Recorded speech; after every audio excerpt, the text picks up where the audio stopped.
김경래 최강 시사.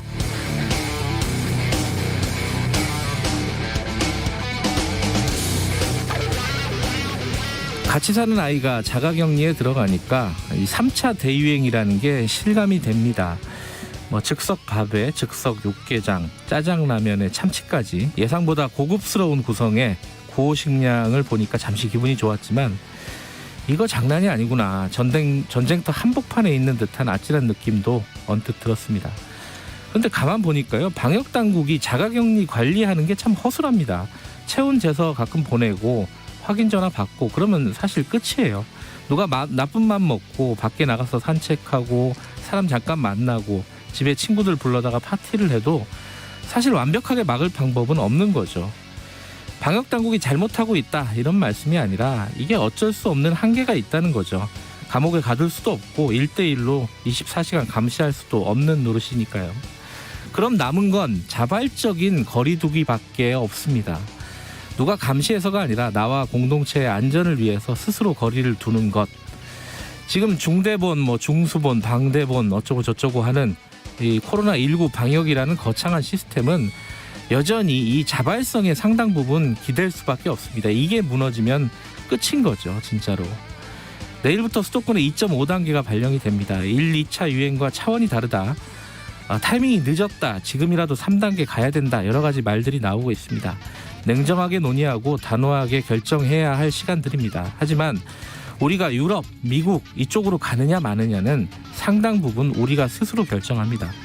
손 씻고 마스크하고 사람 덜 만나고 힘들어도 조금 더 버텨봐야겠죠. 12월 7일 월요일 김경래 최강 시사 시작합니다.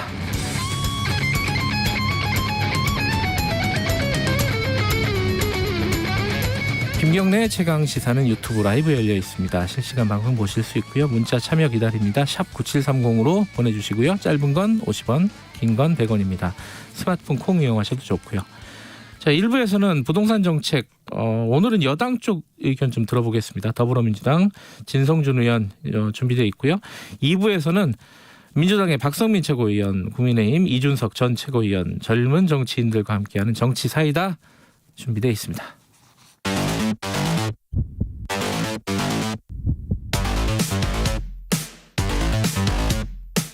오늘 아침 가장 뜨거운 뉴스 언박싱. 네, 뉴스 언박싱 민노기 기자 나와 있습니다. 안녕하세요. 안녕하십니까. 김민아 시사평론가 나와 계십니다. 안녕하세요. 안녕하세요. 예, 코로나 얘기부터 좀 해야겠죠. 내일부터죠. 수도권에 2.5단계가 실시되는 거, 그죠? 네. 예, 2.5단계 헷갈리니까 간단하게 정리하죠. 뭐가 달라지는 겁니까? 그러니까 그 직전 단계인 2단계 플러스 알파에서는요. 네. 노래 연습장, 헬스장, 당구장, 수영장 밤 9시 전까지 운영할 수 있었거든요. 네. 근데 이번에는 종일 집합 금지가 되고요. 방문 판매와 같은 직접 판매 홍보가 한 학원도 종일 집합 금지가 됩니다. 학원, 노래방 다 문 닫는다는 거죠? 다만 대학 입시 학원 있지 않습니까? 예. 여기는 일단 제외가 됩니다. 그리고 대형마트와 영화관, PC방 등도 오후 9시 이후에는 영업이 중단이 되고요. 수도권 주민의 여행, 출장, 다른 지역 방문 자제도 권고가 됐습니다. 종교 활동도 비대면 예배, 법회, 미사를 원칙으로 하게 이제 권고를 했고요. 직장 근무는 3분의 1 이상 재택 근무가 권고가 됐습니다. 학교 같은 경우에는 초중고등학교 모두 밀집도 3분의 1을 준수를 해야 되고요. 그리고 이전 단계에서는 10%까지 관중 입장이 허용이 됐던 스포츠 관람 있지 않습니까? 네. 무관중으로 치러야 됩니다. 제가 테니스를 주말에 배우는데 네. 이게 실내 체육관이거든요. 못 갑니다. 선생님 얼굴 본 지가 오래됐어요. 이제 배운다고 얘기하기도 뭐하게 됐어요, 사실. 앞으로도 올해는 끝났네요, 그죠? 28일까지니까요. 네. 좀 걱정입니다, 진짜. 그 선생님 뭐 먹고 사나, 그죠? 안 배우는 거야, 안 배우면 되는 건데. 그러니까 예전에 제가 다녔던 필라테스 거기도 안 되겠네요, 그죠? 네, 실내 28일까지 그 중단한다고 이렇게 공지를 올렸더라고요. 이게 지금 주말 사이에 확진자 숫자가 좀 예상보다 많이 나왔죠. 지금 631명, 그죠? 그렇죠. 이 확진자가 631명이었는데 예. 이게 따지고 보면은 지난번에 이 신천지 관련해서 유행했을 당시 예. 그때 거의 뭐 900명대 그렇죠. 확진자 나온 사례 그리고 그 이후에 이제 또 600명대 나온 사례를 이제 빼면 이제 최대치로 또 나온 겁니다. 그래서 역대 세 번째다 이렇게 얘기를 하는데 예. 이게 더 문제인 게 주말의 경우에는 검사 건수가 좀 줄어들었다고 봐야 되지 않습니까? 그렇죠. 그래서 한 1만 4천여 건 정도가 진행이 됐는데 그 전날 검사 수는 한 2만 3천여 건 정도 진행이 됐거든요. 그럼 전날 검사한 것만큼 검사했으면 더 나왔을 거다. 거의 1,000명까지도 갔을 수가 있다. 이건 뭐 산수입니다만 예. 그런 이제 우려가 지금 되고 있는 거죠. 이렇게 좀 신규 확진자가 크게 늘어나고 있는 상황인 거는 지금 우리가 이른바 사회적 거리두기를 단계를 높였음에도 불구하고 이게 효과가 지금 제한적으로만 나타나고 있다. 이렇게 좀 보이는 건데요. 네. 일단 이동량 자체는 확인을 해보면 줄어든 걸로 나타났습니다. 네. 하지만 이 거리두기에 따른 이동량 감소가 지금 확진자 수 감소로 이어지지 않는 것은 겨울철로 이제 접어들었기 때문에 지금 실내 활동이 증가돼 있는 상황이죠. 네. 거기다가 최근에 이제 감염 양상을 보면은 대규모의 이제 좀 중심적인 어떤 감염원이 있는 그런 형태가 아니라 지인 간 그리고 심지어 가족 간 뭐 이렇게 일상생활에서 밀접한 형태로 5인 미만의 이런 감염원들, 이 감염 집단 감염들이 계속 이어지는 그런 상황들이거든요. 그러다 네. 보니까 거리두기가 지금 효력을 발휘하지 않고 있다 이렇게 보고 있는 거고요. 그래서 지금 전체적으로 보면은 제가 그냥 동네를 돌아다닐 때도 좀 느껴지는 게 예. 우리가 그 전에 이제 뭐 2.5단계 이렇게 할 때하고 지금하고 우리의 경각심 자체가 좀 많이 좀 뭐랄까요 약화됐습니다. 그런 게 좀 있고 그리고 식당이나 이런 데를 봐도 거리두기나 이런 원칙들이 안 지켜지고 있는 그런 데가 또 많이 있는 것 같거든요. 네. 그래서 결국은 이제 우리가 이렇게 좀 마음을 다잡고 방역에 협조를 해야 되는데 지금 뭐 수도권 이 서울이 뭐 이렇게 지금 사실상 밤 9시 이후에 아무것도 못하게 한다 이러니까 경기도권에서 사람을 만나면 되지 않느냐 뭐 이렇게 피해가는 사람들이 또 있기 때문에 특히 젊은 층의 경우에 원정 가서 이제 술 먹고 이런 그렇죠. 경우도 좀 있죠. 그리고 또 집에서 모이자 뭐 이런 것도 있고 그래서 그냥 아무것도 하지 않고 내 친구는 오로지 이 사이버 세상뿐이다 이렇게 마음을 먹는 것이 지금 필요합니다. 이게 이제 이게 사실은 결과론인데 이제 방역 당국에서는 사실 저번 주 말하고 요번 주 초쯤이면은 2단계 효과가 나타날 거라고 얘기했단 말이죠. 그렇죠. 그렇죠? 그렇게 예상을 했는데 결과적으로는 오판을 한 셈이 됐어요. 그죠? 그러니까 일부 이제 감염 전문가들, 네. 의사들이 이제 3단계로 올려야 된다. 그 전부터 이렇게 얘기를 했었는데 2단계도 좀 늦었다라고 이제 얘기를 많이 했었는데 방역 당국 입장도 이제 경제 이런 부분을 또 도외시할 수 없으니까요. 네.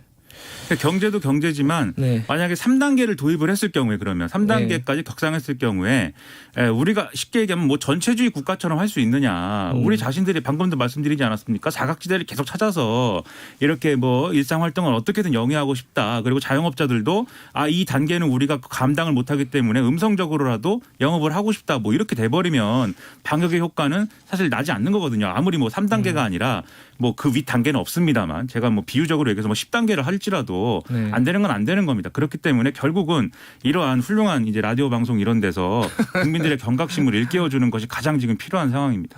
황홍규님이 이 밀집도 생각하면 출퇴근 대중교통이 제일 위험하다고 생각이 됩니다. 이런 말씀 보내주셨는데 지금 이제 한참 출근하시는 분들이 많을 거 아닙니까?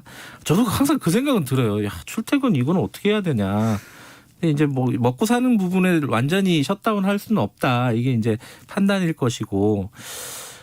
거리두기를 상향 진작 했어야 된다라는 말은 뭐 많이들 했었어요. 저번에 2단계 그렇죠. 했을 때도 이재갑 교수도 그런 얘기도 했었고 전문가들은 그런 식으로 얘기 많이 하는데 전체적으로 판단하는 정책을 판단하는 사람들 입장에서는 경제를 아까 김민하 평론가 말씀하신 것처럼 고려를 하지 않을 수 없기 때문에 근데 이제 지금 상황에서는 어떻게 판단해야 되느냐 이게 문제겠죠. 이 정부의 안일한 늦장 대처가 있었던 거 아니냐. 뭐 이런 8255님도 보내주시는데 숙박 쿠폰 이런 것들이 약간 좀 정책의 엇박자가 있었다라는 의견도 좀 있지 않습니까? 지금 제일 중요한 거는 또 그 중에 하나가 병상이 부족해지는 거, 그죠? 그러니까 지금 방역 당국은 네. 수도권 중환자 병상이 한 20개 정도밖에 안 남아 있다 이렇게 얘기는 하고 있는데요. 네, 근데 지금 이 병상이 있는다고 해서 이게 다 해결이 되는 건 아니고요. 네, 중환자 뭐 간호인력 배치 이런 것들도 같이 가야 되는 거 아니겠습니까? 예, 근데 이런 인력 배치 문제까지 거론을 했을 때 사실상 0이라는 그런 얘기까지 나오고 있습니다. 예. 그러니까 굉장히 심각한 상황인 건 분명한 것 같습니다. 예. 그 병상의 문제는 특히 이제 수도권의 경우에는 그런데 이른바 상급 종합병원들 있지 않습니까? 예. 이 상급 종합병원들하고 협의를 잘 하고 심지어 이제 의료법상에 보면은 민간의 이제 의료 이 병상이든 시설이든 이제 수용 시설이든 또는 인력이든 제가 뭐 쉽게 비유적으로 얘기하면 징발할 수 있는 거 아니겠습니까? 그래서 이런 거를 동원해서라도 할 수 있는 길은 아직도 있습니다. 그래서 이제 정부는 그래서 특단의 조치까지 얘기를 하고 있는 건데 가장 또 우려가 되는 것은 이 확산세가 이제 전국적인 이제 팬데믹으로 진행이 쭉 됐을 때 네. 지방의 경우에는 지금 이렇게 중심적인 역할을 할 수 있는 그러한 이제 대형 공공병원이라든지 이런 것들이 사실 부실한 상황이지 않습니까? 네. 아예 그러한 공공병원이 없는 데도 있고요. 그 민간병원도 마찬가지고 그러다 보니까 지금 지방의 경우에 예를 들면 병상 부족이 좀 가시화됐을 경우에는 지방은 정말로 그것은 심각한 타격이 있을 수가 있어서 지금 수도권에서 막아내는 게 무엇보다도 지금 필요한 것 같습니다.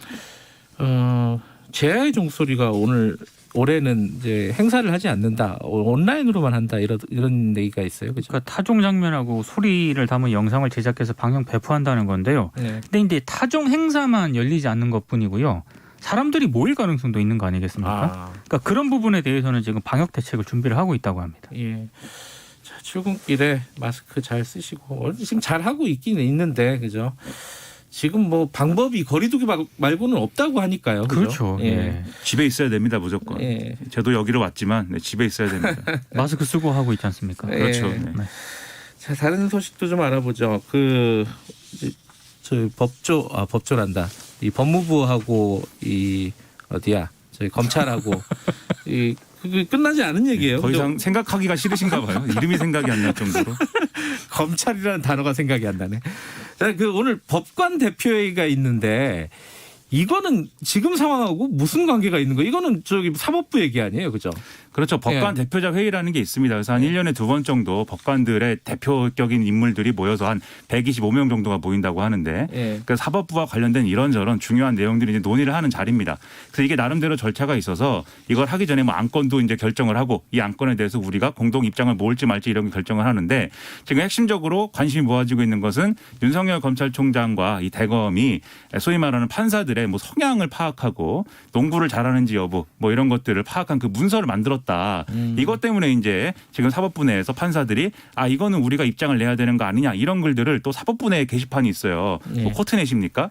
네. 무슨 검찰은 2% 쓰고 여기는 네. 포트넷이군요. 네, 예. 멋있는 이름들인데 그러니까 그런 거에다 올리고 있습니다. 그래서 이 법관 대표자 회의에서는 현장에서 9명 이상이 이 안건을 다룹시다라고 일종의 현장 발의를 하면 그 안건 다뤄야 되거든요. 예. 그래서 지금 이제 다루자고 하는 안건 내용에는 이 사법부 뒷조사 문건이라는 게 뭐 안건에 올라와 있지는 않지만 네. 아무래도 현장에서 이제 다뤄질 가능성이 높아서 여기서 만약에 이것은 사찰이다. 부당하다. 사법부에 대한 어떤 불법적인 검찰의 개입이다. 뭐 이런 결론이 나게 되면 아무래도 윤석열 검찰총장의 이제 주요 징계 사유이기 때문에 예. 이 징계위의 결론에도 영향을 미칠 수가 있다. 이런 측면에서 우리가 주목을 하고 있는 거죠. 징계위가 10일로 예정이 돼 있잖아요. 네. 그렇죠?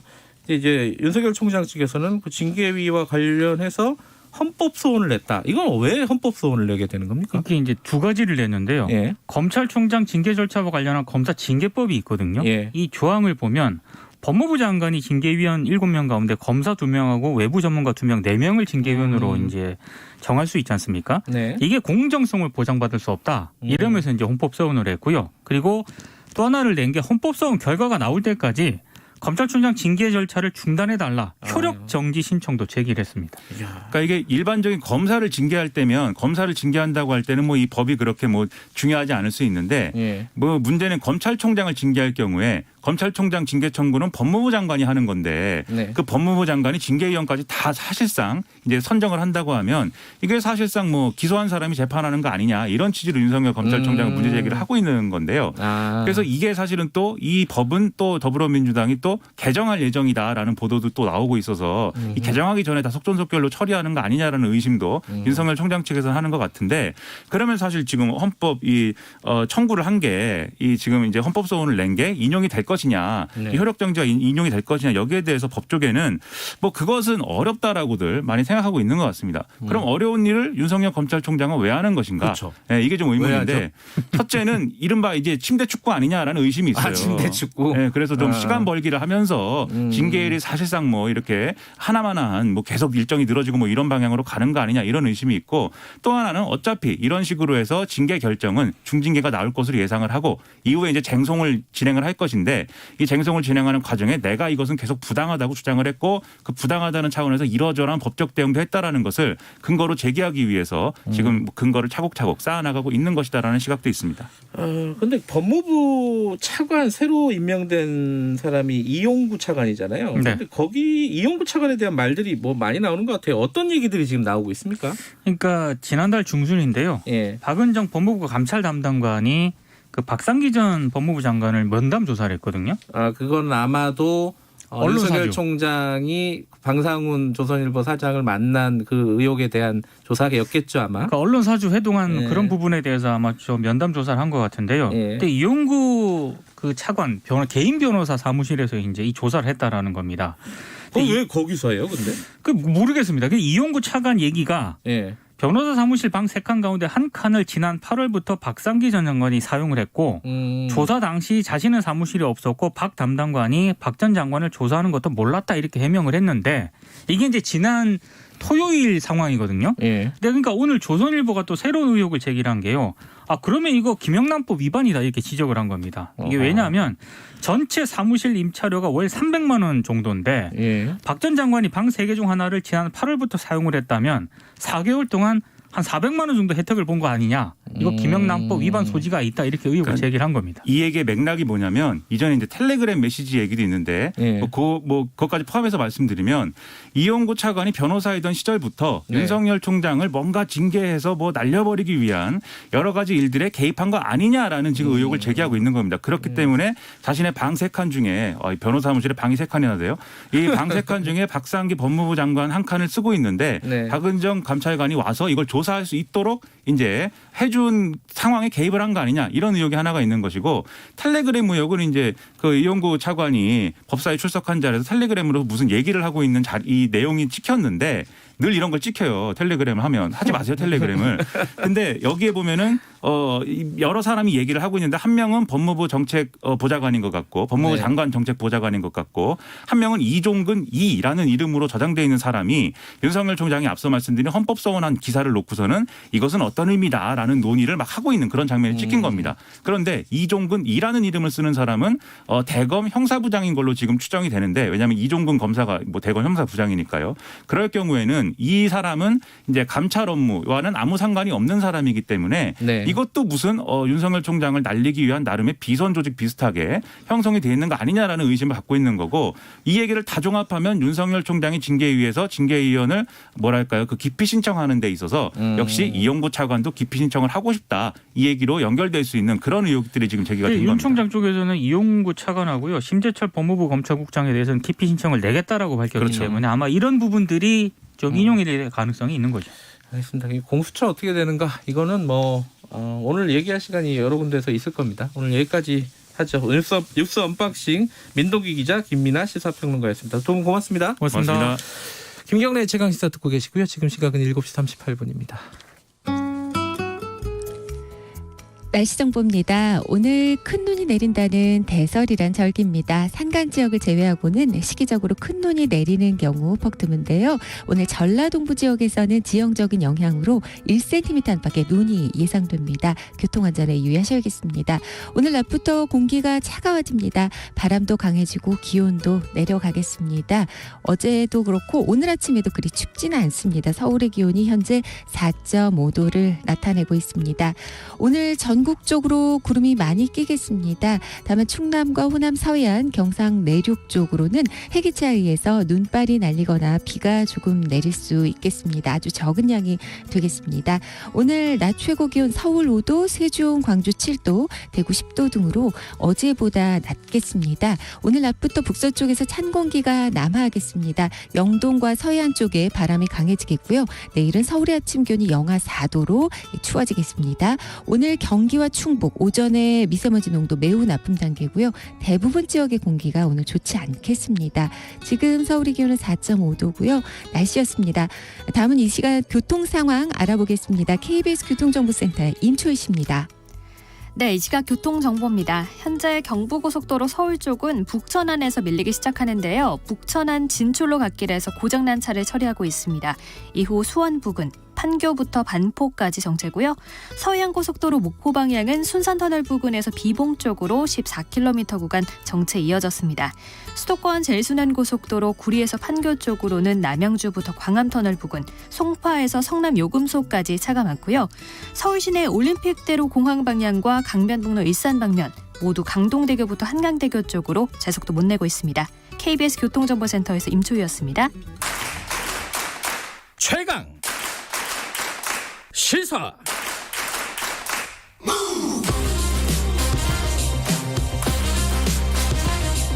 지금 여러분께서는 김경래 기자의 최강 시사를 듣고 계십니다. 네, 김현미 국토교통부 장관이 교체됐습니다. 4개 부처에 대한 개각을 단행을 했는데, 자, 부동산 정책이 좀 변화가 있을까, 여러 가지 해석들이 나오고 있습니다. 저희들이 부동산 정책 관련해 가지고 각 분야의 전문가들에게 얘기를 나누고 있는데, 지금 오늘은 더불어민주당 쪽 얘기를 들어보도록 하겠습니다. 진성준 의원 연결돼 있습니다. 안녕하세요. 네, 안녕하세요. 진성준입니다. 네. 왜냐면 지금 국토위에 계시고요. 예, 부동산 정책에 관련해서 여러 가지 생각들이 있으실 것 같은데, 일단은 자, 4개 부처 개각에 대해서 야당에서는 추미애 법무부 장관, 그리고 강경화 외교부 장관, 홍남기 부총리 이게 빠져가지고 이게 좀 제대로 바꾼 거 맞느냐, 5기 내각 아니냐, 그러니까 5기로 안 바꾼 거 아니냐, 이런 평가도 하고 있는 것 같은데 어떻게 보십니까, 이번 개각은? 대통령께서 집권 후기에 어떤 안정적인 국정 운영을 위해서 아마 연말이나 연초에는 개각이 있을 거다라고 하는 예상이 오래전부터 있어왔지요. 예. 예상되었던 반대 야당의 그런 주장은 정치 공세에 불과하다고 생각합니다. 네. 추미애 법무부 장관은 현재 검찰 개혁을 추진 중이고, 네. 또 강경화 외교부 장관 같은 경우에는 미국의 대선으로 미국의 대외 정책이 현재 재검토 중이지 않습니까? 예. 새로운 진용도 구축 중이고, 네. 그런 데서 우리 외교 정책 또 특히 대북 정책의 일관성을 유지해 가기 위해서는 경험이 지속적으로 있는 강경화 장관이 계속 유임되어서 미국의 새 외교 라인을 상대할 필요가 있는 거고요. 네. 또 홍남기 경제부총리는 이 코로나라고 하는 그 미중유의 팬데믹에서 우리 경제 위기를 아주 성공적으로 방어해 왔습니다. 네. 그래서 세계 최고의 경제 실적을 보이고 있다고 하는데 교체할 이유가 없지요. 야당의 정치 공세에 불과하다고 생각합니다. 지금 이제 국토교통부 장관은 교체가 됐단 말이죠, 그죠? 네. 예, 변창흠 한국토지주택공사 LH 사장이 내정이 됐는데, 이거는 부동산 정책에 뭔가 변화를 주겠다는 뜻으로 해석을 해야 될까요? 어떻게 보십니까, 이거는? 글쎄요. 변창흠 내정자의 경우에는 우리나라 도시계획과 어떤 주택 분야의 최고 권위자다 해도 과언이 아니고, 네. 또 이론과 실무를 겸비했다는 평가를 받고 있지 않습니까? 예. 근데 기왕에 SH공사 또 LH공사 사장을 역임하면서 현 정부의 어떤 부동산 정책을 수립하고 집행하는데 핵심적으로 관여해 왔기 때문에 네. 정책 기조는 일관되게 유지될 것이다 이렇게 생각합니다. 아, 정책 기조는 큰 변화가 없을 것이다. 네. 그거는 진 의원님 말고도 다들 그렇게 예상을 하는데, 자, 그게 맞느냐에 대해서는 평가가 좀 다른 것 같아요. 왜냐하면 지금까지 부동산 정책이 실패했다라고 규정을 하는 쪽이 있지 않습니까? 야당은 그렇게 생각을 하고 있는 것 같고, 시장에서도 지금 계속 집값을 못 잡고 있는 거 아니냐라는 우려들이 계속 나오고 있는 상황이고요. 어떻게 보세요, 이거는? 네, 정책의 실패라기보다 예. 오히려 시장의 실패라고 하는 성격이 더 강하죠. 정부는 집값을 끌어올리기 위한 정책을 한 번도 편 적이 없고, 네. 집값을 잡기 위한 정책을 펴왔는데, 예. 이것이 무리하고 또 과도하게 정책이 시행되다 보면 네. 시장과 민생에 주는 충격이 너무 크기 때문에 네. 신셋 정책이라고 하는 아주 부분적이고 국지적인 정책들을 써왔어요. 근데 오히려 이것 때문에 다른 지역으로 풍선 효과가 나타났기 때문에 전체적으로 집값이 상승하는 네. 이런 한계를 보여왔다는 거죠. 예. 그래서 지난 7.10 부동산 대책을 기점으로 해서 보다 전면적이고 근본적인 대책을 이제 내오기 시작했는데 예. 이런 정책적 일관성이 유지되는 것이 예. 부동산 시장을 안정화시키는데 대단히 중요하다고 생각합니다. 그런 점에서 예. 이런 정책적 일관성을 흔드는 노력은 있어서는 안 된다 그렇게 생각합니다. 근데 이게 이제 풍선 효과도 있지만은 예를 들어서 이제 서울 집값만 보더라도 계속 상승세를 유지하고 있지 않습니까? 특히 뭐 집값도 그렇고 전월세 값도 그렇고 마찬가지고요. 이 부분은 그럼 정책의 실패라고 볼 수 없다는 건가요? 그러면? 지금 예. 시중에 예. 흘러다니는 돈이 너무 많이 풀려 있어요. 예. 그럴 수밖에 없는 게 예. 코로나 때문에 민생 경제가 굉장히 어렵기 때문에 네. 정부가 재난지원금을 쓴다든지 재정을 확대한다든지 또 시중의 금리를 낮춘다든지 해가지고 시중에 어쨌든 쓸 돈이 많이 돌도록 해왔지 않습니까? 네. 근데 이 돈들이 그냥 생활하는 데만 쓰이는 게 아니라 여유가 있는 분들은 새로운 투자처를 찾게 되는데 네. 그 새로운 투자처가 크게는 주식시장이고 또 하나는 부동산 시장이었어요. 예. 그런데 세계 경제의 전망이 어둡다 보니까 주식시장에 많이 몰려가지 않고 부동산으로 눈을 돌려왔다는 거죠. 네. 그래서 이 유동성을 관리하는 정책이 굉장히 필요한데 예.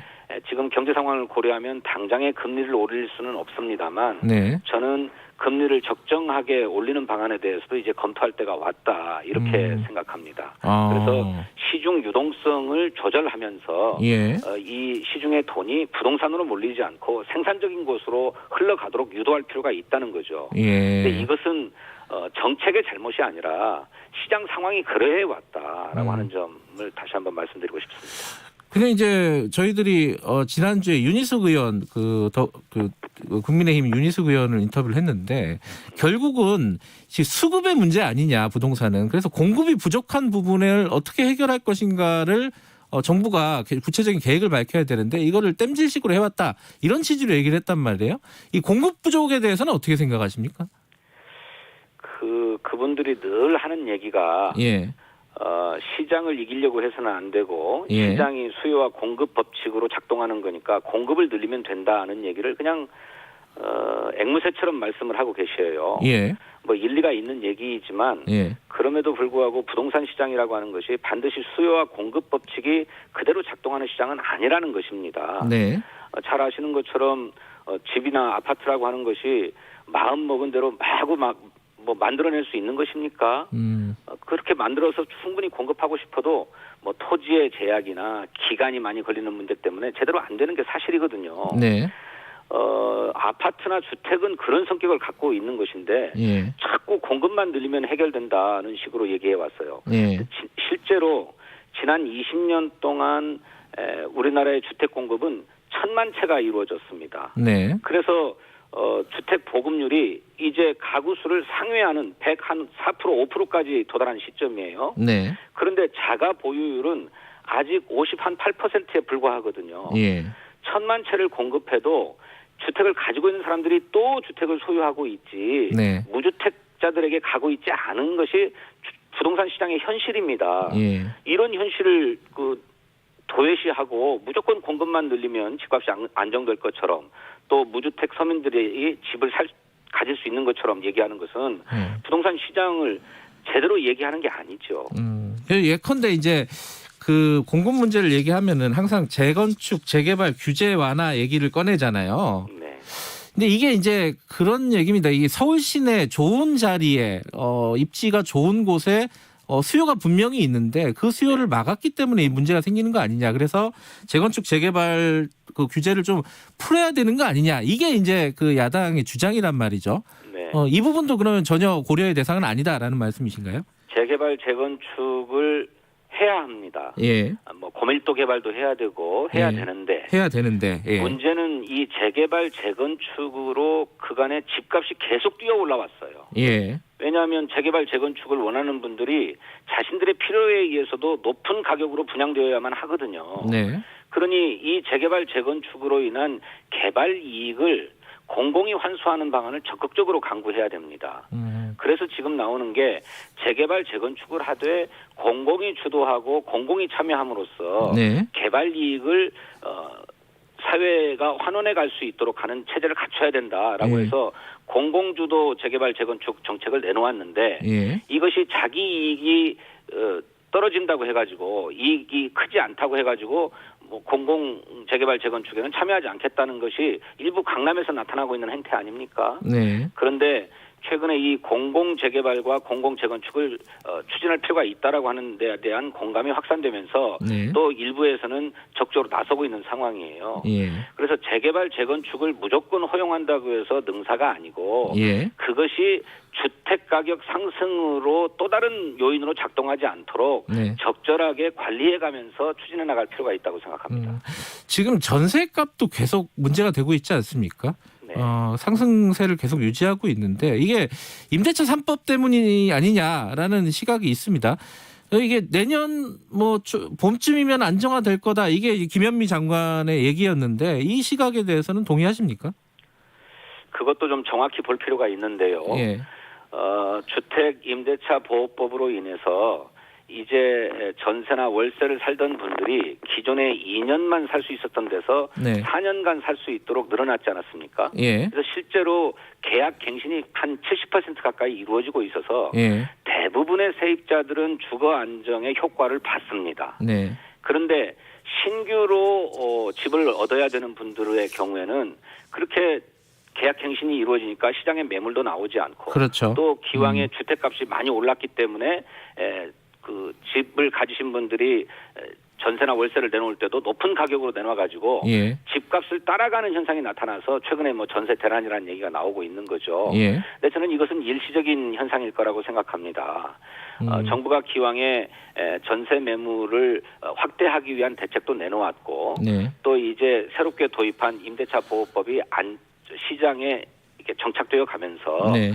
는 효과가 나타나지 않겠는가 이렇게 생각합니다. 조금 더 기다려봐야 될 문제라고 봅니다. 이제 이 마지막으로요. 이게 사실 시장에서 나타난 현상에 대한 인식이 정부의 인식이 좀 나이브한 거 아니냐. 그러니까 시장은 굉장히 주택 가격이 계속 올라가는 듯한 느낌이 있는데 정부는 계속 안정적이다라고 얘기하는 게 문제 아니냐라는 그 정부의 시각에 대한 문제 제기를 하는 사람들이 좀 있습니다. 이 부분은 어떻게 보십니까? 정부가 그렇게 보고 있지는 않습니다. 예. 실제로 주택 가격이 많이 상승한 것을 인정하고 있고요. 예.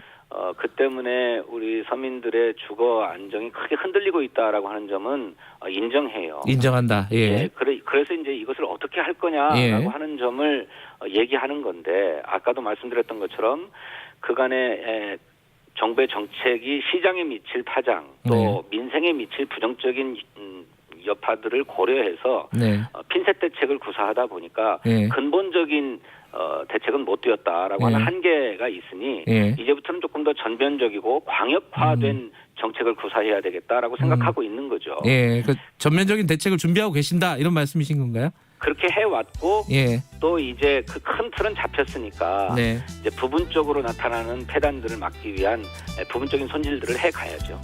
알겠습니다. 오늘 말씀 여기까지 드릴게요. 고맙습니다. 네, 감사합니다. 더불어민주당 진성준 의원이었습니다. 1분 여기까지 하고요. 김경래의 최강시사 2부에서 정치 사이다로 만나도록 하겠습니다. 8시에 돌아옵니다.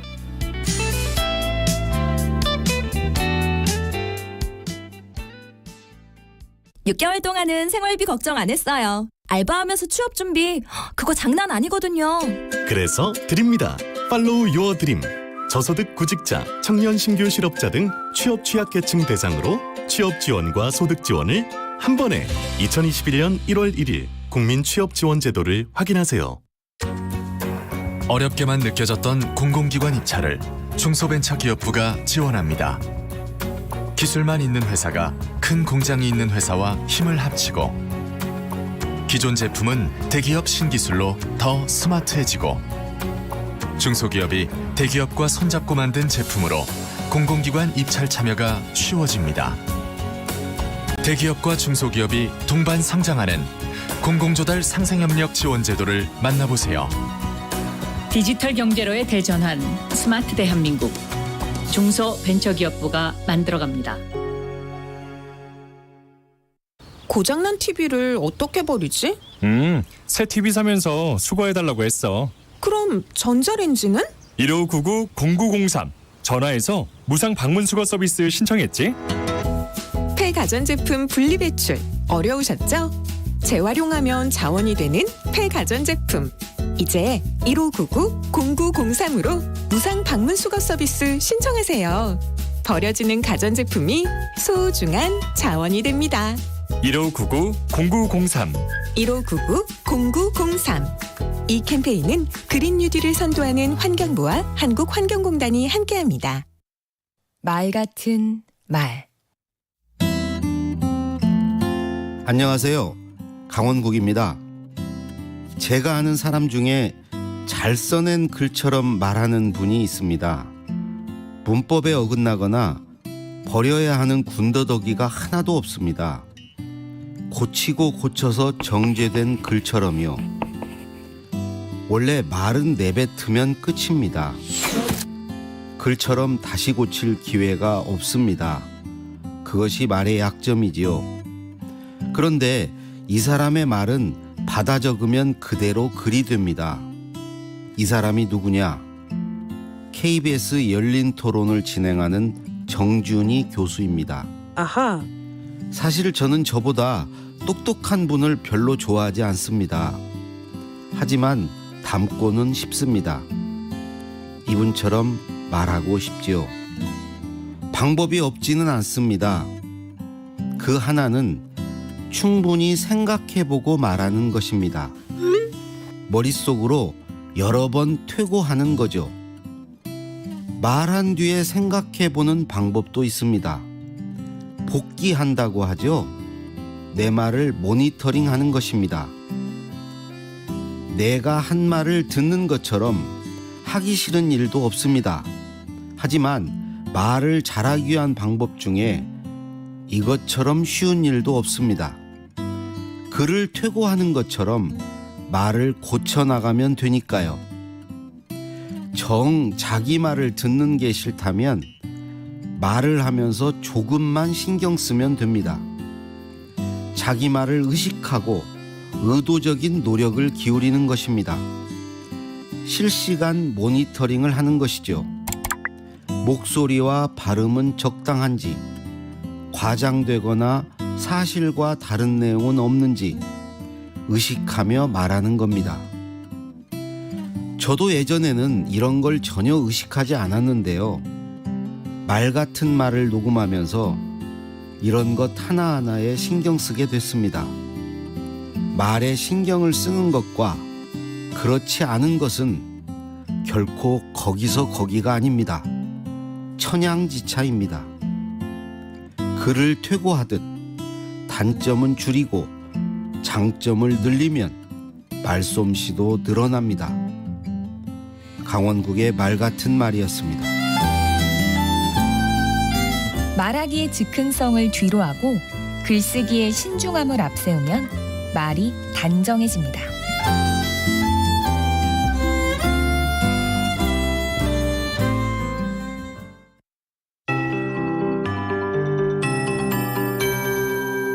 KBS 58분 날씨. 오늘 아침에는 그리 춥지 않습니다. 추위를 몰고 오는 고기압이 이틀간 숨고르기를 했는데 오늘 낮부터 다시 몰려오겠습니다. 현재 기온이 서울의 경우 4.3도로 예년보다 6도 정도 높습니다만 낮부터 바람도 강해지고 쌀쌀해지겠습니다. 특히 오늘 바람이 강한 지역은 서해안과 영동 지역이니까 특히 주의하셔야겠습니다. 오늘 낮 최고 기온은 서울 5도, 세종, 광주 7도, 대구 10도 등으로 어제보다 낮겠습니다. 내일은 서울의 아침 기온 영하 4도로 예상되는데요. 중부와 경북, 전북의 경우 영하 5도 이하로 떨어지는 곳이 많겠습니다. 날이 추워지니까 건강관리에 유의하셔야겠습니다. 오늘 절기상 대설입니다. 12월 초에 산악 지역을 제외하고는 큰 눈이 내리는 경우 퍽 드문데요. 오늘 전라 동부 지역은 지형적인 영향으로 1cm 정도의 눈이 쌓이겠습니다. 나머지 대부분 지역 구름이 많이 끼겠고 충남과 호남 서해안, 경상 내륙 일부 지역으로 눈이 약하게 내리거나 빗방울이 조금 떨어질 수는 있겠습니다. 내일은 전국적으로 가끔 구름이 많다가 점차 맑아지겠습니다.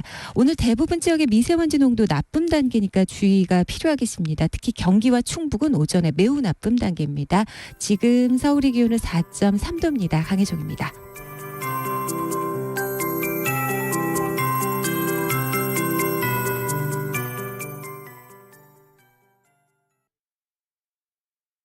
정성을 다하는 국민의 방송 KBS가 8시를 알려드립니다.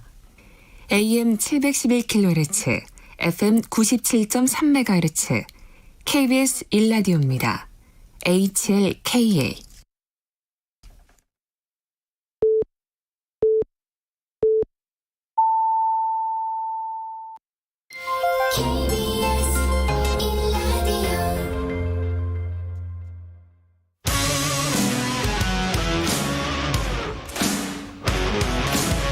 뉴스타파 기자 김경래 최강 시사. 최강 시사 정치 사이다.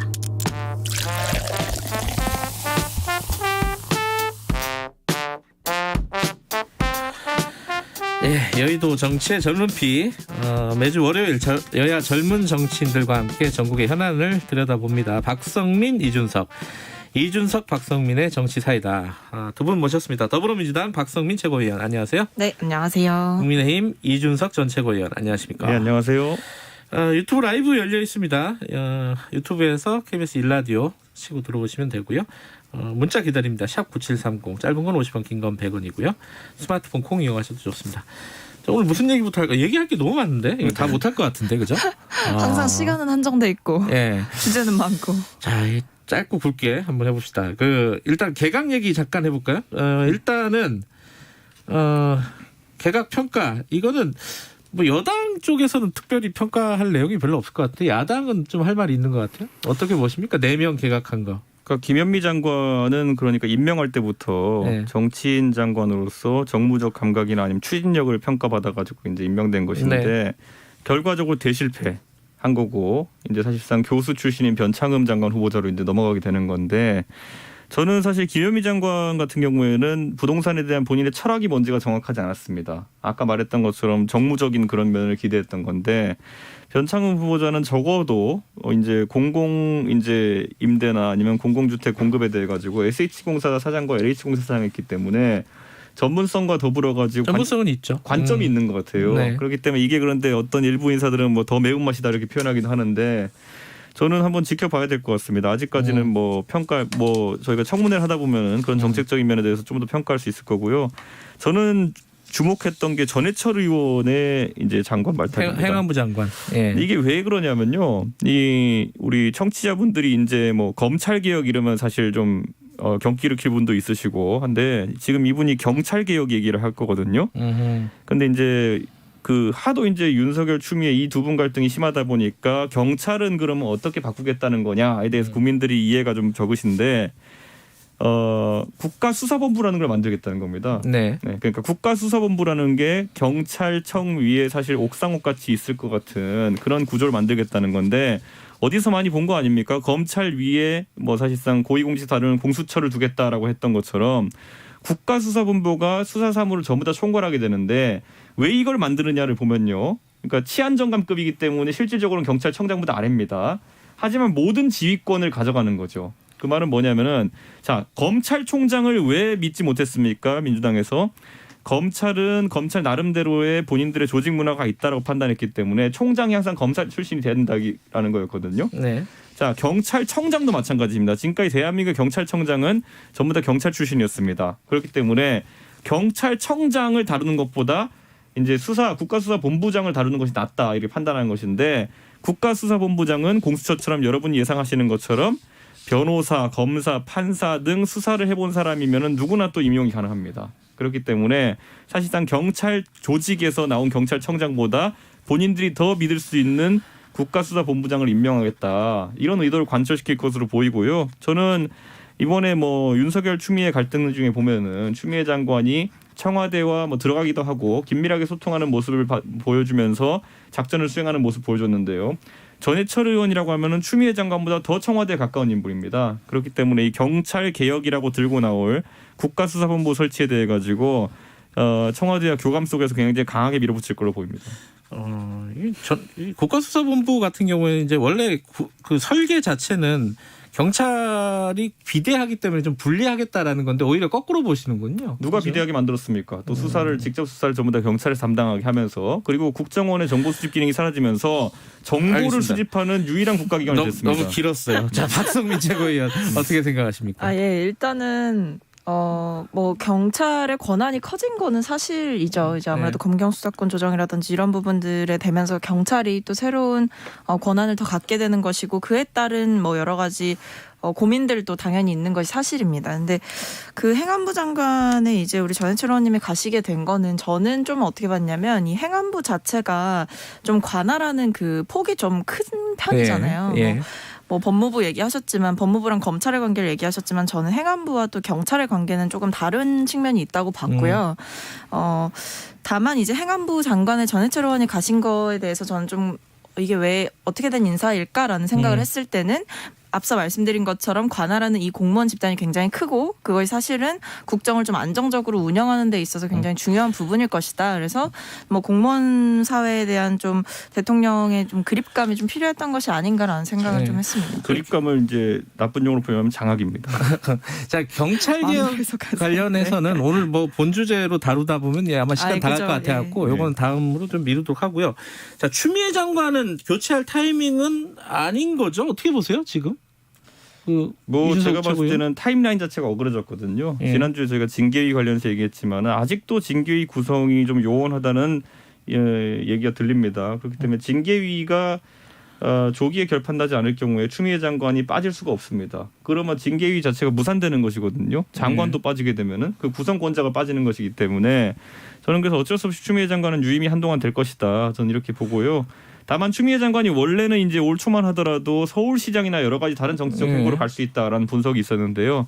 이렇게 되면은 서울시장으로 나오는 거는 거의 불가능해진다. 이렇게 보면 될 것 같고 다만 이제 거꾸로 정세균 총리의 서울 출마설이 나오는 것과 더불려 가지고 추미애 장관의 영전 가능성도 저는 제기해 봅니다.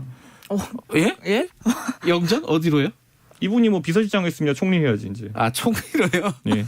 아니 그거는 이제 세간에 떠도는 설인데 신빙성 있다고 보세요? 아니 저는 그렇게 생각합니다. 왜냐하면 지금 서울시장 선거에서 갑자기 정세균 총리 출마설이 나오고 서울 지하철 2호선 10개 지하철역에서 정세균 총리가 갑자기 목소리? 손 씻고 무슨 숟가락 씻고 뭐 이런 얘기를 합니다. 아니, 근데 저는 도대체 서울 지하철 2호선에서 지금 계신 분도 있겠지만 레드벨벳이 하는 게 낫지 왜 정세균 레드벨벳이 왜 나와요 거기서? 거기 원래 레드벨벳이 안내 방송하는 곳인데 왜 갑자기 그래요? 정세균 총리가 거기서 손 씻으라는 얘기를 그게 무슨 뭐 캠페인의 일환이었을 거예요. 그럼 왜 정세균 총리가 하냐고요? 아니죠. 국무총리시니까 하실 수도 있지. 왜 안녕하세요 정세균입니다로 시작하는 걸 왜 하냐고요? 여권에서요. 추미애 장관 같은 경우에는 이 공수처가 마무리되고 이제 뭐 이른바 이제 여권에서 얘기하는 검찰 개혁이 마무리가 되면은 이제 소임을 다했다 뭐 이런 목소리가 좀 나왔잖아요. 그러니까 그죠. 교체 타이밍을 언제로 보세요? 그럼 만약에 교체를 한다 그러면은 일단 뭐 여러 가지 검찰 개혁 과제가 일단 공수처 설치는 당연히 이제 돼야 되는 거고 그 뒤에 이제 뭐 수사권 조정에 좀 이제 여진이 남아 있는 부분들을 좀 정리를 잘 해야 되는 건데 그렇게 그 교체 타이밍이 멀지는 않았다고는 생각을 합니다. 왜냐하면 개각이 분명히 한 번 더 있을 거라는 거는 모두가 예측을 하고 계시잖아요. 아마 그때 함께 좀 이루어지지 않을까라고 생각을 하는데 이번에 유보된 거는 사실은 뭐 여러 가지 해석이 있겠습니다만 뭐 징계위라고 보는 건 너무 단편적인 시선인 것 같고 그냥 앞서 말씀드렸던 그런 여러 가지 과제가 남아 있는 부분에 있어서 갑자기 이제 장관이 교체되는 것은 그 동력을 좀 더 상실하는 부분이 있어서요. 그거를 좀 방지를 하고 좀 끝까지 밀고 가겠다라는 의지의 표명이셨다고 봅니다. 그러면 아까 이제 얼마 남지 않았다는 거는 박영선 중기부 장관 뭐 그리고 뭐 이쪽이랑 같이 여러 가지, 개각을 한다? 개각의 가능성이 계속 거론되시는 분들이 이번에 명단에 포함이 안 되신 분들이 있지 않습니까? 그래서 그분들이 한 번 더 이제 개각 시기를 맞이하게 될 텐데 아마 저는 그때 함께 좀 되지 않을까라고 생각합니다. 기대하십시오. 저희가 서울시장 후보 등록을 1월 중순쯤에 할 겁니다. 그 말은 뭐냐 하면은 저희 카드를 보고 저쪽이 카드를 선택하기는 어려워질 것이다. 그래서 장관에 계신 분들이 서울시장 출마나 여러 다른 행보를 하기는 어려워질 것인 게 사실 공무원들은 사퇴 시한이 있거든요. 그렇기 때문에 그런 부분도 고려를 하고 있다 이렇게 보면 될 것 같습니다. 근데 진짜 정세균 총리가 나올 것 같아요? 근데 그쪽에서는 전혀 의지가 없으신 걸로 강력하게 부인을 하셔가지고 제가 항상 얘기하지만은 서울시장 2006년도에 그 선거 2달 전에 오세훈이라는 사람이 갑자기 떠올라서 됐습니다. 네. 이 서울시장 후보라는 거는 박원순 시장도 마찬가지입니다. 그때 선거가 잡히니까 한 달 만에 그냥 갑자기 이제 부상한 거거든요. 그러니까 이제 제가 말씀드린 건 이제 당사자의 의사가 워낙에 좀 강력하신 부분이 있다라고 보는 거죠. 원래 선거는요 자기가 손 들고 나가는 선거보다 끌려 나온 선거가 더 많습니다. 알겠습니다. 좀 보긴 봐야 되는데 어쨌든 2차 개각이 있을 거라고 다들 예상을 하고 있죠. 그때 되면은 추미애 장관은 뭐 영전이라고 하셨나요? 영전을 하든지 교체를 하든지 영전이라는 이제 가능성을 제기를 하신 거예요. 올라갈 곳은 한 군데밖에 없습니다. 그거는 뭐 전 잘 모르겠어요. 그거는 한번 좀 지켜보도록 하고요. 장관하고 당대표인데 뭘 하겠습니까? 아니 근데 국회의장하고 총리했으면 또 서울시장은 좀 이상하지 않나? 뭐 사실 법무부 장관도 이상한 겁니다. 당대표하고. 이게 당대표가 의외로 국가의전서열이 5위, 6위거든요. 높죠. 높은 편입니다. 그렇기 때문에 사실 다운그레이드였죠. 알겠습니다. 지금 추미애 장관 얘기 나온 김에 지금 징계위가 10일 월화수목 목요일로 예정이 돼 있네요. 그죠?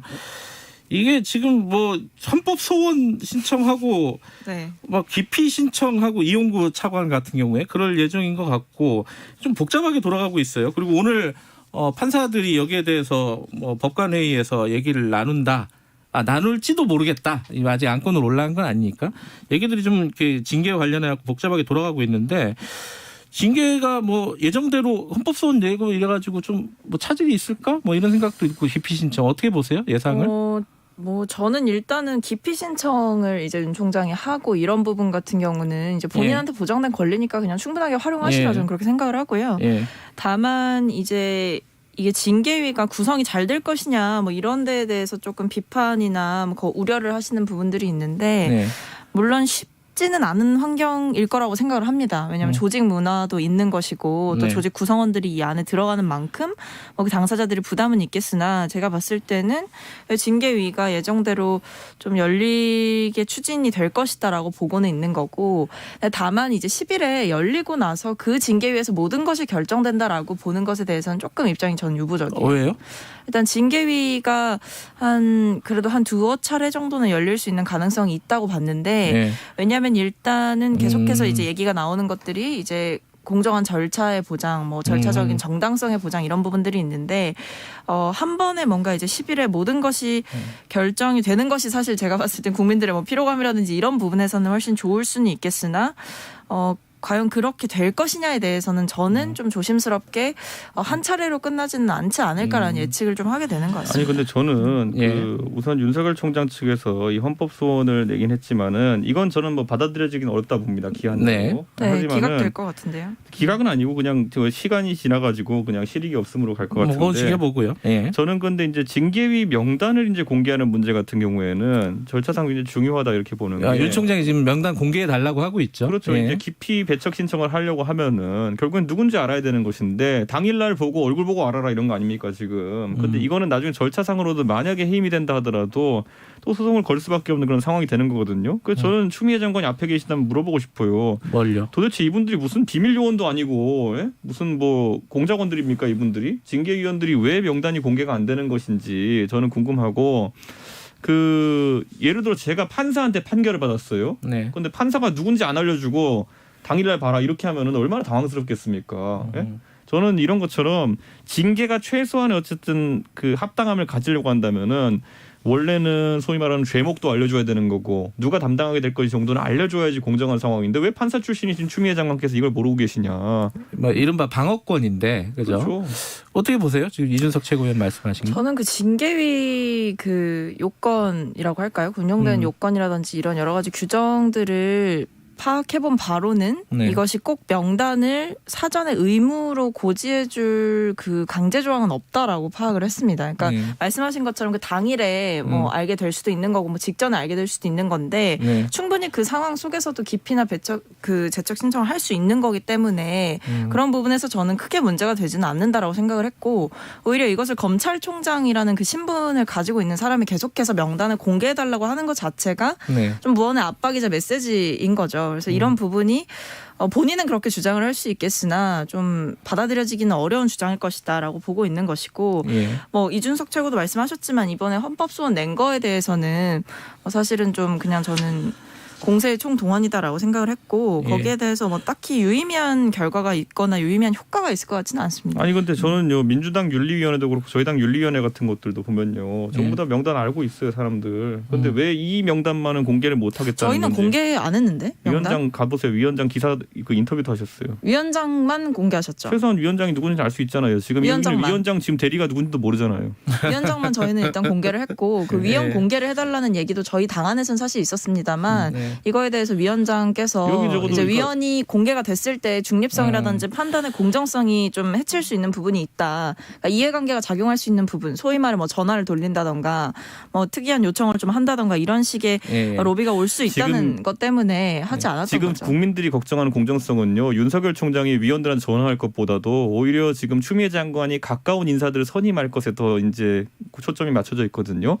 누가 윤석열 총장이 지금 전화할 걸 두려워합니까? 여기서 지금 아니 전화할 걸 두려워한다는 게 아니고 뭐 그 걸리려고 직무- 환장했습니까? 지금 여기서 전화한 게? 아니 직무를 같이 이제 하는 그 조직 안에 포함되어 있는 상황 속에서 당연히 윤 총장이 자신의 이름을 알게 되거나 이런 신분이 노출되는 거에 대해서 당연히 부담감을 느낄 수밖에 없죠. 아니 어차피 알 거잖아요. 어차피 이거 뭐 마스크 끼고 할 거 아니잖아요. 이거. 근데 이제 그 마스크 사전에 끼고 하겠죠. 아니 그러니까 완전 뭐 2.5단계인데. V4 벤디타 이런 마스크 끼고 할 거 아니잖아요. 여기서 이렇게 치고 들어오시는 겁니다. 아니 어차피 이거 다 얼굴 공개될 건데 나중에 그러면 뭐 자, 어차피 안 근데 알게 될 그러면 왜. 지금 아까 이제 위원장이 누군지도 모른다고 한 게 사실 차관이 지금 바뀌면서 이런 네. 상황이 벌어진 거잖아요. 이용구 차관에 대한 얘기들이 좀 있어요. 여러 가지 뭐 박상기 법무부 장관에게 뭐 김영란법 위반의 어떤 특혜 뭐 혜택을 제공했다 뭐 이런 얘기들도 있고 그래서 이 기피 신청을 하겠죠. 이 부분에 대해서 한다고 얘기를 했죠. 한다고 이미. 얘기를 했을 거예요. 예. 네. 그 어떻게 보십니까? 이거 좀 적절하다고 보십니까? 그 뭐 예를 들어 박상기 장관이라든가 이런 관계 이런 아니 부분에 뭐 대해서 그 원전 수사 관련해 가지고 변호하던 이력도 사실 여기서 편향된 어떤 부분이 있을 수 있는 거고 저는 무엇보다도 이번에 그 이종근 2라고 저장된 분이랑 네네. 같이 이제 단톡방에서 모의를 하고 이런 모습 보였다는 게 앞으로 상당히 영향 끼칠 것 같은 게 뭐 그게 이종근 2가 박은정 검사다 이렇게 얘기하고 있지만은 사실 용납이 되는 변명은 아니거든요. 제가 이제 예를 들어 이용구 법무부 차관 핸드폰을 들여다봤을 때 예를 들어 추미애 장관이 그럼 서성환 2로 저장돼 있을 거냐? 저는 아니라 보거든요. 이게 무슨 한 번 쓰는 버릇이면은 다른 사람들한테 그대로 써야 되는데 저는 뭐 남편 이름으로 저장하고 이런 게 아닐 거라 보거든요. 버릇이. 아마 제가 봤을 때 세컨폰 정도 되지 않을까 이런 생각을 하는데 네. 여기다 대고 이제 저는 이종근 2를 이제 박은정 검사 핸드폰이라고 해명한 거 이거 두고 아마 좀 문제가 될 것 같습니다.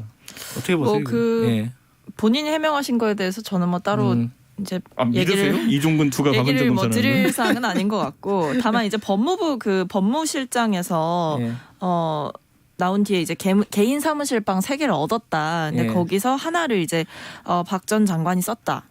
라는 그런 해명이 있었고 거기서 이제 면담이 이뤄진지도 몰랐다 이런 얘기가 있었는데 저는 이런 부분에 대해서는 뭐 지금 문제를 삼고 계시는 분들이 계시긴 하나 충분히 좀 소명이 될 만한 부분이다라고 아니 저는 봅니다. 이거는 여성계가 굉장히 들고 일어나야 될 게 어떻게 왜요? 남편 이름을 이렇게 남편 이름 투로 저장합니까 여성을 부인을 예? 저희가 이런 경우를 본 적이 본인이 있냐고요. 그렇게 저장하실 예? 수도 있죠. 얼마나 이게 성인지 감성이 떨어지면은 아니 성인지 남편 감수성 투로 얘기를 하는 게 저장하냐고요. 아니고 이건 뭐 나중에 본인이 그렇게 설정을 하셨다고 뭐 하지 수사를 하지 않습니까? 않는 이상 뭐 알 수 있는 방법은 뭐 없을 것 핸드폰 같고. 뺏어오셔서 전화 걸어보시는 방법밖에 없지 않나요? 잡을 때만 잡아봐라 이겁니까? 어쩔 수 없잖아요. 시간 다 됐는데 되는데 마지막으로 한 말씀씩만 드릴게요. 자, 한국갤럽이 12월 1일부터 4일간 조사한 대통령 직무평가조사, 차기 대선주자 선호도 결과조사 보니까 이거 자세한 내용은 중앙선거 여론조사 심의위원회 홈페이지에 있습니다. 자, 대통령 지지율 40% 이하로 떨어졌어요. 어떻게 보십니까? 여당에서는 이게 좀 심각하게 보십니까? 아니면 일시적인 현상으로 보세요? 저희는 일단 저희 당에서는 물론 이게 두 가지인 것 같아요. 실망이냐 불만이냐인데 저희 당에서는 이 지지율이 좀 떨어진 부분에 대해서 불만스러우신 부분이 큰 것 같다라고 판단을 실망이 아니라 불만이다? 네, 하고 있습니다. 무슨 왜냐하면 뜻이에요? 일단 쉽게 말씀드리면 이제 의석수를 이 정도로 보장을 해줬고 원하는 개혁 과제들이 있으셨는데 그것들의 추진이 좀 잘 되어 왔느냐에 대해서 좀 중간 평가를 내려주신 거라고 봤고 특히 뭐 최근에 사실 추미애 윤석열 이 두 사람의 갈등 자체가 계속해서 이어져 온 상황 속에서 피로도도 있었고 그건 결국에 왜 더 과감하게 정리를 하지 못하느냐라는 불만의 표시가 좀 있으셨을 것이다라고 왜 봅니다. 과감하지 못하는 질책이다 오히려. 어떻게 보세요? 아니 대통령 지지율이 내려가는 건 당연한 게 그 야구판에 보면 DTD라는 게 있거든요. 그게 뭐예요? 콩글리시인데 다운 팀이 다운이라고 내려갈 팀은 내려간다라는 건데 그 박성민 최고가 답해줄 수 있을 것 같아요. 지난주에 대통령이 한 일 중에 잘한 거 하나만 얘기해 주세요. 갑자기. 뭐 일주일 내내 뭘 했을 텐데 잘한 거 하나만 얘기해 주세요. 아니 뭐 일단 수능 방역을 성공적으로 마치신 거부터 얘기할 수 그게 있겠죠. 대통령 잘한 거예요? 잘하셨죠. 못한 건 뭐예요? 예? 못한 그거 건 못한 겁니까? 이 모든 난리. 모든 난리. 예. 이 모든 난리. 추미애 장관과 윤석열 총장과의 갈등 관계를 정리하지 못했고 그리고 개각하면서 부동산 시장에 신뢰를 줄 만한 인물을 넣지 못했고 오늘 내놓은 거 전부 다 못한 겁니다. 어쨌든 뭐 당연하다는 뜻이 잘한 게 없으면 내려가야죠. 한마디만 하고 마무리해야 될 것 같은데 그 갈등 관리 얘기하셨는데 전 대통령께서 메시지를 안 내셨던 것도 메시지다라고 저번 얘기를 했었고 그 뒤에 냈던 메시지는 절차적인 정당성, 공정성 보장하라라는 말씀을 하셨잖아요. 저는 그것도 이제 본인의 원칙을 지켜서 말씀을 하신 충분한 메시지였다고 봅니다. 알겠습니다. 두 분 이게 몇 주 했잖아요. 점점 재밌어지는 것 같아요. 다음 주부터는 더 의미 있는 얘기들을 할 수 있지 않을까. 점점 이 분위기 좋아지는 것 같아요. 자, 여기까지 드릴게요. 고맙습니다. 네, 감사합니다. 박성민 더불어민주당 최고위원, 이준석 국민의힘 전 최고위원이었습니다. 지금 시각은 8시 20분입니다. 공정하고 깊이 있게 오늘 하루 이슈의 중심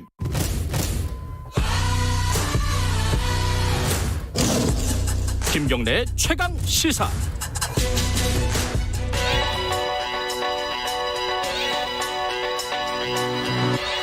최강 시사 김수민의 눈. 네, 김수민 평론가 나와 계십니다. 안녕하세요. 반갑습니다. 오늘 여론조사를 좀 분석해 볼 건데 뭐 얘기하고 가죠. 아까 잠깐 제가 얘기했었는데 한국갤럽이 12월 1일부터 3일까지 만 18세 이상 1000명 대상으로 조사했고 무선 85, 유선 15%, 전화 면접으로 조사했고 응답률 16.6%, 표본오차 95%, 신뢰 수준에서 플러스 마이너스 3.1%포인트. 자, 뭐 결론은 뭐였습니까? 네, 대통령 직무 수행에 대한 평가 조사를 했는데요. 긍정 평가가 39%, 부정 평가가 51% 이렇게 나왔습니다. 이게 최저치죠, 문재인 대통령 여론조사에서는? 갤럽에서는요? 네, 갤럽에서 임기 중에서는 세 번째 최저치 조사고요. 역대 대통령 중에서는 4년차 지지율 봤을 때 높은 편이긴 합니다. 아, 그렇죠. 네. 근데 이제 문재인 대통령 대선 지지율이 41%이고 또 10자릿수가 3이다라고 하는 상징성이 있는데 이게 이제 세 번째입니다. 임기 중에 조국 전 법무부 장관 사퇴 시절인 2019년 10월이었고 첫 번째가 두 번째는 올해 8월에 부동산 정책 실패 논란으로 두 번째로 39%를 찍었었는데 그때 코로나19 재확산이 일어나고 또 극우 개신교 쪽 집회 때문에 여론이 정부를 좀 밀어주는 쪽으로 회복을 했는데 이번에 다시 그 정도 시점까지 떨어졌다라고 하는 것이고 이것은 이제 부동산 문제라든지 법무부 관련 이슈가 겹쳐져 있는데 이번 주에 또 공교롭게 국토교통부 장관 교체 지난 주말에 발표가 있었죠. 그리고 사회적 거리두기 격상, 윤석열 총장 징계위 이런 것들이 겹쳐져 있습니다. 이번 주도 어떻게 될지 좀 추이가 흥미롭겠네요. 그죠? 네. 자, 일단 뭐 강론을 좀 보죠. 지역별로는 어땠어요? 광주, 전라, 대구, 경북 두 지역이 극과 극인 것은 똑같았는데요. 네. 부산, 울산, 경남에서 38% 긍정평가가 나왔거든요. 전국적 평가하고 크게 차이가 나지 않는다. 이것은 PK에서 민주당이 뿌리를 상당히 내렸다라고 볼 수 있겠습니다. 근데 PK에서 38%인데 전국에서 39%란 말이죠. 그건 왜 그럴까요? 중부권에서 상황이 좀 좋지 않습니다. 서울하고 대전, 세종, 충청 이쪽이 각각 35%에 그쳤고요. 서울이 낮군요. 네, 서울은 아무래도 부동산 정책 불만이 크다라고 해석을 할 수 있겠고 충청도는 왜 이렇게 낮아졌느냐? 뭐 윤석열 총장이 충청도 출신이라서 그런 거냐? 이런 얘기도 있는데. 그것까지는 아니겠죠. 네, 근데 뭐 그것 이전에 구조적 부분이 있지 않을까 싶어요. 이 충청 같은 경우는 서울, 경기에 비해서는 농어촌 표심이 많은 편이고, 그렇죠. 또 스윙 보터, 그러니까 한쪽을 정해놓고 찍는 것이 아니라 번갈아가면서 찍을 수 있는 이런 사람들도 많을 수 있다라고 하는 것이죠. 자, 지역은 그렇고 요새 많이들 관심 갖는 게 세대잖아요. 세대. 연령별로는 어땠어요? 역시 60대하고 40대 이쪽이 극과 극이었습니다. 그래요? 40대가 가장 높다. 그렇습니다. 근데 40대에서도 긍정 47, 부정 36이기 때문에 반반이다라고 봐야 될 것 같고 30대가 좀 특이한 것 같아요. 30대 왜요? 20대하고 비교를 해보면 20대가 18세에서 29세까지가 40%가 나왔거든요. 예. 근데 30대가 그보다 좀 더 낮은 39%가 나왔습니다. 20대 같은 경우는 좀 설명이 잘 안 되는 게 지난주에는 33%였거든요. 지지난주에. 예. 이게 33에서 40으로 뛸 이유가 있었는가. 약간 설명이 좀 안 되긴 한데 근데 명백한 거는 30대하고 40대가 원래 주요 지지층이었는데 그 둘의 사이가 벌어지고 있다라고 하는 것입니다. 네, 그리고 이것도 아마 부동산 영향이 있을 것 같고요. 네. 50대가 38%로 낮은 편인데 이 50대가 지난 총선에서 여당에 주로 투표를 했거든요. 그렇죠. 예, 그 50대가 빠진다고 했을 때는 여당 쪽에 확실한 우세가 꺾일 수 있다. 라고 진단을 해봅니다. 50대가 승부처다 이런 얘기 많았었는데 그렇습니다. 50대가 좀 빠졌군요. 자, 그럼 지역별 연령별 봤으니까 뭐 소득 수준, 뭐 직업 뭐 이런 걸로 보면 어떻습니까? 저는 이제 그 어떤 연령 변수라든지 지역 변수 이상의 변수를 발견할 수 있는데 일단 2년 변수에서 자칭 진보층에서 66%가 긍정평가를 했거든요. 자칭 보수층에서 21%가 긍정평가를 했는데 중도층에서 32%. 그러니까 진보 중도 간의 거리가 벌어지고 있다라고 하는 것입니다. 그래서 대통령 지지도가 더 떨어질 거냐 했을 때는 굉장히 여러 가지를 봐야 될 것 같은데 다시 올라간다고 기대하기도 좀 어렵지 않는가.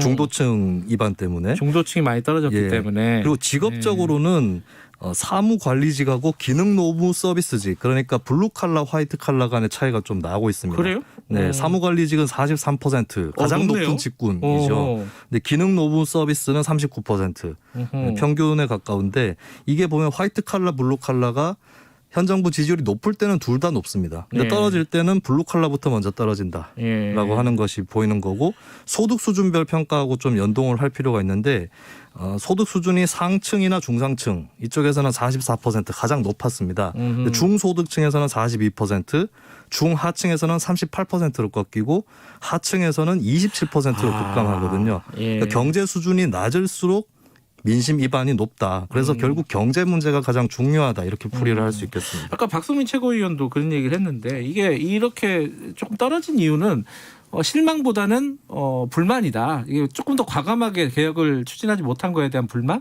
이렇게 얘기하던데 어떻습니까 보면은? 근데 이게 그 개혁이 검찰 문제인가라고 했을 때 최근에 보면 윤 총장을 딱히 지지하진 않지만 정부가 잘못하고 있다. 이쪽이 좀 많이 늘어나고 있거든요. 이렇다면 이제 검찰 문제는 사실 국민들이 껌껌이 다 판별하기는 어려운 문제입니다. 근데 문제는 이게 경제 문제보다 더 앞서 있는 것이 아닌가라고 하는 기류가 있는 거고 두 번째는 이제 보고 있자니 좀 지나치다 이런 기류가 있는 거거든요. 이것 때문에 50대 수도권, 충청권, 중도층 이쪽 여론이 좀 악화되고 있는 건데 이 검찰 문제 가지고 이것을 과연 극복할 수 있을까? 중요한 것은 경제 문제가 아닌가 그렇게 보여집니다. 콘크리트 지지층 어떻게 될 건지 뭐 시간이 20초밖에 안 남았네. 네. 네. 지금 이제 전임 대통령의 어떤 실정 이런 것 때문에 많이 후광을 입고 있는 측면들이 있는데 임기 중반, 후반 이렇게 가면 갈수록 그게 떨어질 수 있다라고 하는 거고 한반도 평화 모드 이런 것들이 다시 조성돼서 정권 지지율이 올라간다 이렇게 기대하기는 어렵거든요. 그래서 아무래도 민생 경제 이것을 최우선으로 놔야 될 것 같습니다. 알겠습니다. 김수민의 눈이었습니다. 안녕하세요.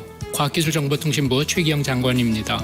코로나19 위기에 대응하고 디지털 대전환 시대를 준비하기 위해 전 국민을 대상으로 디지털 역량 강화 교육이 시행되고 있습니다. 스마트폰, 태블릿 PC 등 기본적인 디지털 교육부터 모바일 뱅킹, 온라인 예매와 같이 생활에 밀접한 디지털 활용까지 누구나 쉽고 편리하게 받을 수 있는 디지털 역량 교육. 지금 바로 참여하시길 바랍니다. 함께 배우는 디지털, 함께 누리는 디지털 세상. 디지털 역량 교육은 전국 1000여 개의 디지털 배움터에서 받을 수 있습니다. 자세한 내용은 1800-0096으로 문의해 주세요. 나중에 일하면서 천천히 써도 되겠지? 안 돼요. 일하기 전에 써야 해요.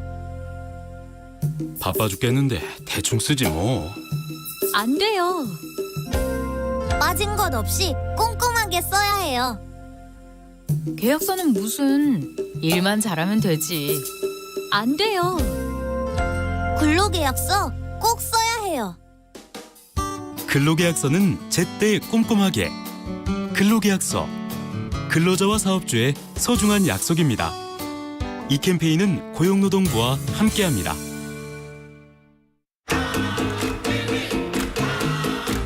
요즘 속 터지고 답답한 뉴스만 머리가 아프다. 아이고 지끈지끈해. 그런 사람들 있지 않습니까? 그러면은 주진우 라이브 들으시면 저희가 정리 잘 해드릴 테니까 걱정 마시고요. 자, 일로 오십시오. 주진우 라이브는 코로나 시대 시사 매일 오후 5시 5분 주진우 라이브.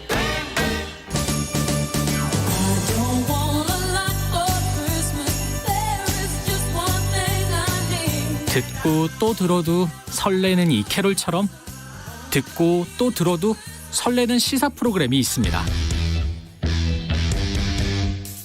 KBS 라디오 오태훈의 시사본부 지금 시작합니다. KBS 라디오 오태훈의 시사본부 지금 시작합니다.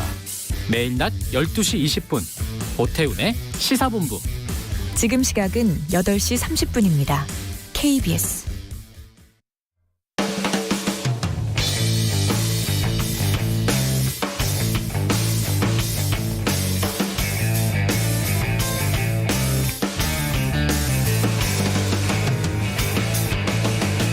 김경래의 최강 시사.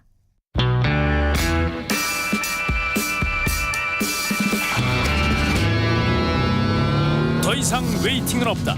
박대기의 고속 경제. 네, 박대기 고속 경제 KBS 박대기 기자 나와 있습니다. 안녕하세요. 네, 안녕하십니까? 금연재님인데 금연재님은 박대기 기자를 엄청 좋아하는가 봐요. 네, 계속 감사합니다. 뭐 전원 기립하라고 일어서서 들으라고. 이거 무슨 말입니까 이거는? 내릴 때가 되셨나 봐요. 이제 버스에서 일어서서. 일어나서 진행을 해야 되나? 자, 오늘 이 청취자분들이 오늘 같은 날은 이제 코로나 뉴스가 있고 뭐 검찰 뉴스 이런 것들이 많잖아요. 아까도 검찰 뉴스 이런 거 한참 하면은 문자가 뭐가 오냐면은 지나가면서 읽었는데 뭐 이런 시국에 자꾸 이 검찰 얘기, 정쟁하는 얘기 이런 거 막 하는 거 아니냐. 네. 이런 분란들이 좀 있으십니다. 박대기 기자가 그래서 먹고 사는 문제를 좀 들고 오셨습니다. 그죠? 예산안 이게 뭐 9년 만에 이렇게 법정 시한. 네, 제가 알기로는 6년 만에. 6년 만에 법정 시한 통과를 했는데요. 통과됐다. 예. 이게 뭐 그래도 정치적인 어떤 역학구도가 있었던 거죠, 그죠? 네, 이제 과거의 예산안 같은 경우에 다른 것 때문에 이제 볼모가 되는 경우가 많이 있었습니다. 예. 뭐 다른 거 법안하고 이제 통과시킨다, 못 시킨다. 연계시키는 거죠, 보통. 예. 그런데 이제 지금 구도상 여당이 워낙 다수이기 때문에 국회 선진법을 도입한다 하더라도 뭐 단독 강행도 가능한 그런 상황이었기 때문에 야당에서도 큰 무리하지 않고 그냥 통과를 시킨 것 같습니다. 국민의힘 같은 경우에는 반대를 하면 실효가 없을 뿐 아니라 코로나19 국면에서 시급한 3차 재난지원금 지급이 야당 때문에 늦어진다. 이런 이제 비난을 받지 않기 위해서 빨리 통과시킨 것 같습니다. 저기 밖에서 PD가 보내주셨네요. 197 하나님인데 코로나로 힘들어하는 생계형 약자들이 많을 텐데 당쟁이나 논하는 뉴스를 하나요? 뭐 이런 불만을 보내주시는데 이 사실은 이번 예산안에서 국회에서 수정된 게 3차 재난지원금이 이제 들어간 거잖아요. 네, 그렇죠? 그렇습니다. 이거는 지금 이제 결과론이지만은 지금 뭐 2.5단계로 올리고 이런 걸 보면은 선제적으로 잘 했던 것 같다. 이런 평가를 할 수 있을 것 같아요. 그죠? 예, 그렇습니다. 3조 원이 들어가는데요. 3조 원. 예, 1차 때 14조 원, 2차 때 7조 원 규모였으니까 좀 규모는 좀 작아진 것 같다 이런 생각이 들고요. 예, 선별 지원을 염두에 둔 것으로 보이죠. 그래서 이제 3조 원 갖고 뭐 보편적인 지원을 할 수는 없죠. 예. 기본소득당 용해인 의원 같은 경우에는 이 예산안 처리일에 반대 토론을 하면서 이 전 국민 지급이 필요하다 이렇게 반대 의견도 내기도 했습니다. 뭐 이재명 지사도 계속 그 보편적인 지원을 해야 된다라고 주장을 하고 있는 거고 어쨌든 이제 선별 지원이 3조 원 정도 반영이 됐다. 네. 물론 이제 피해 상황이나 이런 것들을 고려하면 플러스 마이너스 알파가 있겠죠. 그죠? 네. 아마 곧 논의가 시작이 될 것 같고 어쨌든 오늘 예산 얘기를 전체적으로 좀 해보겠습니다. 전체 예산이 558조. 이게 이제 좀 예산안 치고 크죠 지금. 네, 사상 최고 금액이고요. 올해 같은 경우에는 512조 원이었는데 약 46조 원 정도 늘어났다. 비율로는 한 9% 정도 늘어난 규모고요. 꽤 많이 늘었군요. 정부가 처음 제출한 안이 555조였는데 보통은 이제 깎는 경우가 많습니다. 맞아요. 그런데 올해는 아까 그 3차 재난지원금 이런 것 때문에 2조 원 이상 늘어난 것으로 집계가 됐습니다. 근데 이게 항상 그 기획재정부 요새는 기획재정부 맞나? 네, 기재부 맞습니다. 기재부 맞나? 이름들이 자꾸 변해가지고. 자, 기획재정부에서 항상 반대하잖아요. 이거 올리는 거에 대해서. 왜냐하면 국가 채무가 문제가 있다. 재정 건전성 문제 이걸 했는데 지금 그 부분은 어떻습니까? 걱정이 되는 수준입니까? 예, 그렇습니다. 내년 한 해만 해도 75조 원 예산되면 적자가 발생하는데요. 올해 국가 채무가 846조 원이었는데 내년에 여러 가지 비용을 반영하면은 954조 원으로 채무가 증가합니다. 보통은 GDP 대비 국가 채무가 몇 %냐 이렇게 비교를 많이 하는데요. 내년에는 47.2%까지 올라갑니다. 보통 우리나라가 이제 40%가 안 된다. 지난해까지 37.7%였거든요. 그래서 우리는 40%가 안 되기 때문에 건전한 나라다 이렇게 평가를 많이 했었는데 이제 내년에는 50% 정도 가까이 올라가고요. 이게 사실은 시작입니다. 2014년에는 58%까지 올라가거든요. 그래서 그래요? 예. 2024년에는 2024년에는 그래서 지금부터 4년 뒤죠. 그렇게 올라가는 거기 때문에 특히 이제 빚을 갚을 반전을 기대하기가 앞으로 어렵다. 앞으로 이제 수십 년간에 걸쳐서 어렵다. 이런 점이 가장 큰 문제인데요. 지금 뭐 우리나라 세계 최고 속도의 고령화율을 보이고 있는 상황이고 올해 학교 출산율도 0.8명. 그러니까 47.2라는 숫자가 상당히 안 좋은데 이 숫자마저도 우리가 남은 인생에 볼 수 있는 가장 좋은 숫자일 수도 있다. 그런 점이 가장 좀 우울한 그런 점이죠. 이건 좀 구조적인 문제이기 때문에 그렇죠. 자, 이번 예산 통과되는 과정에서 항상 많이 나오는 얘기가 뭐 쪽지 예산 이런 얘기도 많이 나오고 그죠. 이게 왜냐하면은 이게 그 지역구 국회의원들이 자기 지역으로 예산을 많이 가져가려고 하는 건 어떻게 보면 또 당연한 일이기도 하고. 이번에는 어땠습니까? 이번에도 뭐 쪽지 예산 이런 것도 많았고요. 좀 제가 그 지역 뉴스를 좀 찾아보다가 좀 우스운 모습이 보여가지고 좀 말씀드리자면 서울 시민들 보시면 좀 생소한 일입니다. 일부 지역에서는 도지사하고 해당 지역 의원들이 모여서 공동 기자회견도 합니다. 이번에 우리가 몇 조 원을 따냈다 이렇게. 도지사하고 지자체장하고 지금 국회의원하고 합동으로 이제 따냈다 이렇게 기자회견을 하는데요. 헌법 46조 2항을 보면은 국회의원은 국가 이익을 우선하여 양심에 따라 직무를 행한다라고 돼 있습니다. 물론 지역구를 신경 안 쓸 수가 없죠. 누구라도 이제 출마를 생각한다면 그 지역을 신경 쓸 수밖에 없지만은 그 국회의원은 그 지역의 대표가 아니라 전체 국민의 이익을 위해서 이제 일해야 된다는 게 어쨌든 헌법상 이념이거든요. 그런데 사실은 이제 지역구 국가 재정보다는 지역구의 민원을 훨씬 더 신경을 많이 쓸 수밖에 없는 그런 상황이 좀 가슴이 아픕니다. 지역구로 간 예산들 하나하나 뭐 좀 대표적인 거 한번 따져볼까요? 어떤 게 있어요? 예를 들면? 사실은 이제 제가 말씀드리기 전에 미리 전제를 드리자면은 이 예산들이 해당 지역에는 상당히 중요한 예산일 수도 있고 필요한 예산일 수도 있습니다. 그래서 이 예산 전체가 다 잘못됐다 이런 말씀드리는 건 아니고요. 예를 들어서 이제 여당 이광재 의원 같은 경우는 페이스북을 통해서 성과를 홍보를 했는데요. 국회 심의 과정에서 약 100억 원의 증액을 받았다 지역구에. 그리고 원주시 주요 현안 사업 예산이 최종 510억 원이 확정됐다 이렇게 페이스북으로 홍보를 하셨고요. 또 이제 뭐 4월 국회의원 당선 직후부터 관련 부처와 긴밀히 논의해서 뭐 조기에 이렇게 예산이 확정됐다 이런 홍보도 했습니다. 그리고 야당도 마찬가지인데요. 야당 대변인인 김은혜 의원 같은 경우에는 월곶 판교 복선 전철에 정부안 대비 120억 원 증액 뭐 이런 걸 했다. 카드 뉴스를 만들어서 홍보를 하고 있는 상황입니다. 또 국회 의안 정보 시스템에 들어가면은 원안하고 최종 합의된 안 사이 차이에 대해서 이제 문서가 올라와 있는데. 그 누구나 볼 수 있어요. 네, 누구나. 네, 청취자 여러분들도 혹시 뭐 궁금하시면은 국회 의안 정보 시스템에 들어가면 볼 수 있다고 합니다. 네, 그 예산으로 검색하시면 되고요.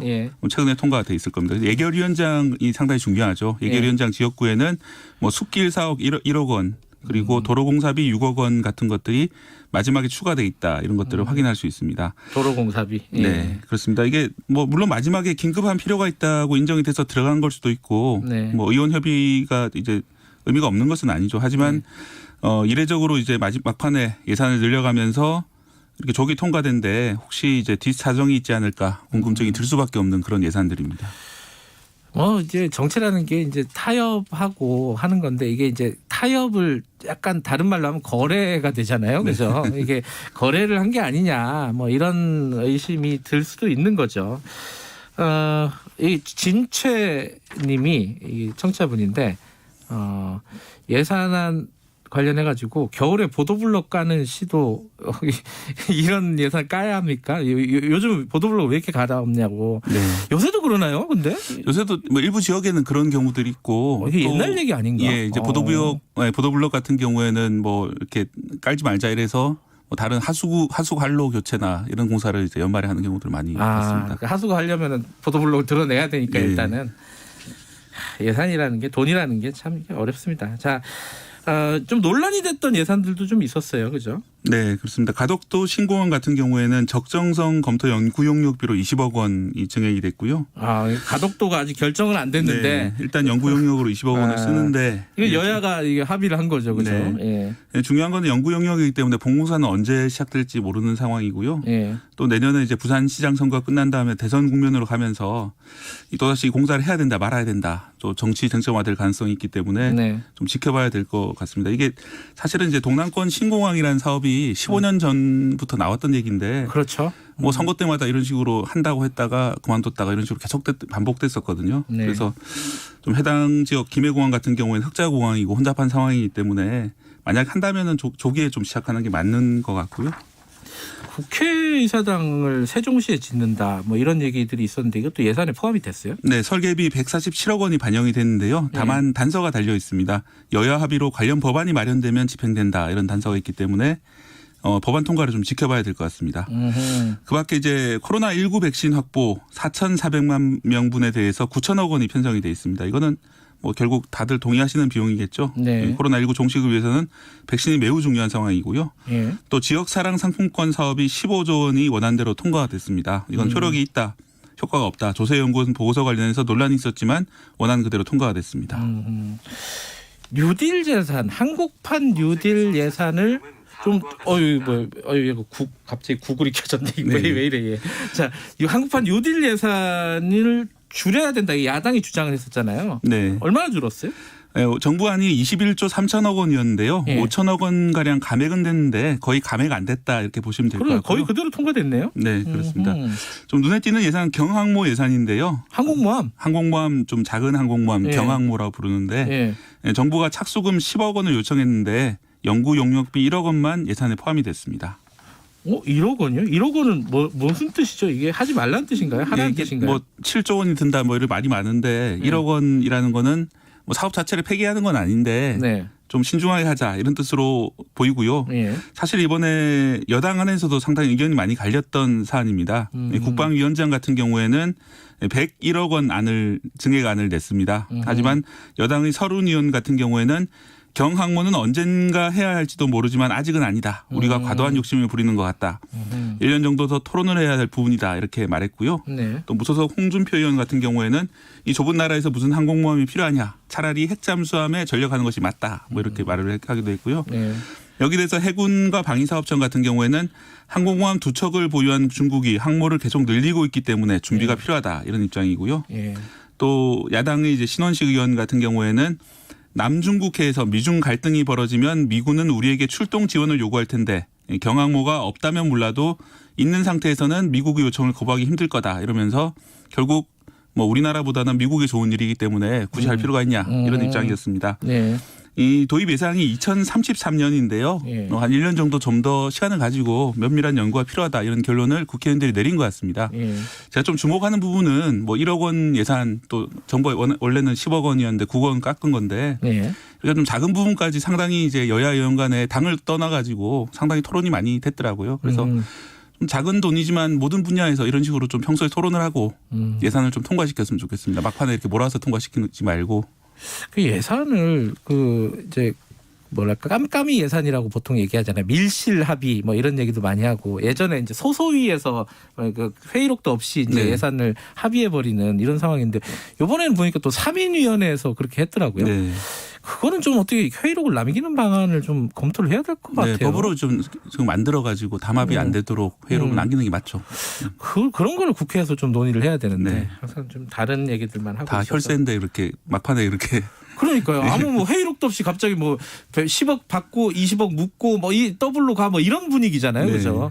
이런 것들 없애려면은 소소위나 뭐 이런 회의록이 없는 회의들은 가급적이면 없애야 되지 않느냐 이런 생각이 듭니다. 자, 박대기 고속경제 여기까지 듣겠습니다. 고맙습니다. 네, 고맙습니다. 박대기 기자였고요. 지금 김경래 최강시사 듣고 계시고 지금 시각은 8시 44분 향해 가고 있습니다. 이 시각 교통 정보입니다. 현재 경부고속도로 서울 쪽은 북천안 부근에서 막히고요. 다시 죽전휴게소 부근부터 반포까지 20km 구간 정체 이어졌습니다. 반대 부산 쪽은 한남에서 서초, 죽전 부근부터 수원 쪽으로 지나기 어렵고요. 동탄과 오산, 안성에서 짧게 밀리고 있습니다. 경인고속도로 인천 방면은 서운분기점 1차로에서 사고 처리를 하고 있습니다. 차로 변경에 유의하시고요. 이후 인천요금소부터 서인천까지 차가 많습니다. 서울 시내는 올림픽대로 공항 쪽 상황인데요. 노량진 수산시장 1차로에서 고장난 차를 처리하고 있습니다. 동작대교부터 여파받고 있고요.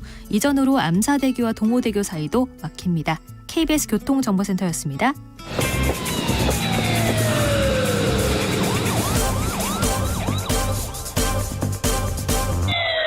김경래 최강 시사. 네, 코로나 상황 좀 짚어보겠습니다. 수도권 사회적 거리두기가 2.5단계로 내일부터 상향이 되죠. 자, 수도권 그중에 서울은 가장 중요한 곳 중에 하나입니다. 서울의 방역을 책임지고 계신 분입니다. 서정협 서울시장 권한대행과 함께 서울시 코로나 방역 상황 좀 알아볼게요. 시장님 안녕하세요. 예, 안녕하십니까. 서울시장 권한대행입니다. 예. 이거 시장님이라고 해도 되는 건가요? 어떻게 되는 그냥 권한대행으로 불러주시면 되겠습니다. 알겠습니다. 네. 자, 이 서울시는 사실은 지난 5일부터 선제적으로 대응하고 있었잖아요. 그죠? 네네. 어떤 부분을 선제적으로 대응하고 있었습니까? 저희들이 지난주 금요일날 이제 밤 9시 이후 서울 멈춤이라는 그런 좀 강력한 조치를 취했고요. 네. 지금 뭐 쉽게 말씀드리면은 이제 2.2단계에 있으면서 2.5단계나 3단계에 있는 조치들을 좀 선제적으로 조치를 좀 취했습니다. 네. 그리고 이외에도 뭐 대중교통 저는 밤 9시 이후에 운행 축소라든지 네. 뭐 또 공공기관에 대한 운영 중단 등 여러 가지 좀 강력한 조치를 선제적으로 취했다고 생각하시면 되겠습니다. 밤 9시 넘으면은 불을 꺼라. 예. 이러면 약간 좀 저항이 있지 않았나요? 물론 뭐 이제 여러 가지 뭐 생계와 관련되시는 분들은 예. 어려움도 있었겠지만 저희들 취지 자체가 예. 좀 겨울 특히 연말 맞이해서 이제 모임들도 많아지시고 하고 네. 또 이동도 많아지고 하시니까 예. 이런 좀 이동이나 모임을 좀 자제하고 예. 제한하자는 그런 취지에서 또 이해해 주시면 감사하겠습니다. 지금 이 2.5단계는 연말까지 가는 거죠, 그죠? 예, 그렇습니다. 지금 이제 어제 정부에서 발표를 했고요. 내일부터 시행이 되면 2.5단계는 이제 28일까지 시행되는 걸로 되어 있습니다. 근데 지금 걱정은요. 이게 2단계 그리고 2 플러스 알파 단계라고 얘기했던 것들이 효과가 지금쯤이면 나타날 줄 알았는데 아니란 말이죠. 이거 뭐 어떤 부분이 지금 좀 어려운 부분이 있는 겁니까? 저희들도 이제 사회적 거리두기 단계를 이제 단계별로 상향하면서 여러 가지 조치들을 해왔습니다. 근데 예. 우리 진행자님 말씀 주신 대로 예. 기대한 만큼 성과를 보지 못한 것은 좀 사실인 것 같고요. 예. 그래서 지난 이제 금요일 날 이제 12월 5일부터 예. 저희가 밤 9시 이후 서울을 멈추자는 그런 보다 강력한 조치를 발표하게 된 것도 네. 이런 엄중한 상황에 좀 대응해서 예. 이제 더 이상은 이제 물러날 곳이 없다. 음. 그래서 좀 특단의 대책을 강구했다고 말씀드리겠습니다. 예컨대 뭐 상황에 따라서 3단계 3단계는 사실상 이제 셧다운이라고 해야 되나요? 락다운 뭐 이런 형태잖아요. 예. 글로 갈 수도 있나요?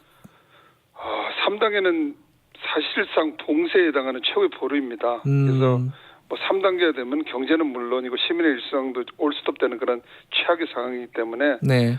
저는 3단계만큼은 반드시 피해야 된다고 생각하고요. 네. 그래서 이렇게 강력한 조치들을 취해 나가는 것도 3단계까지는 가지 않도록 하자는 그런 취지입니다. 3단계로 가면 사실상 봉쇄기 때문에 거기까지는 안 가도록 최대한 노력해보자. 이런 말씀이신 거고.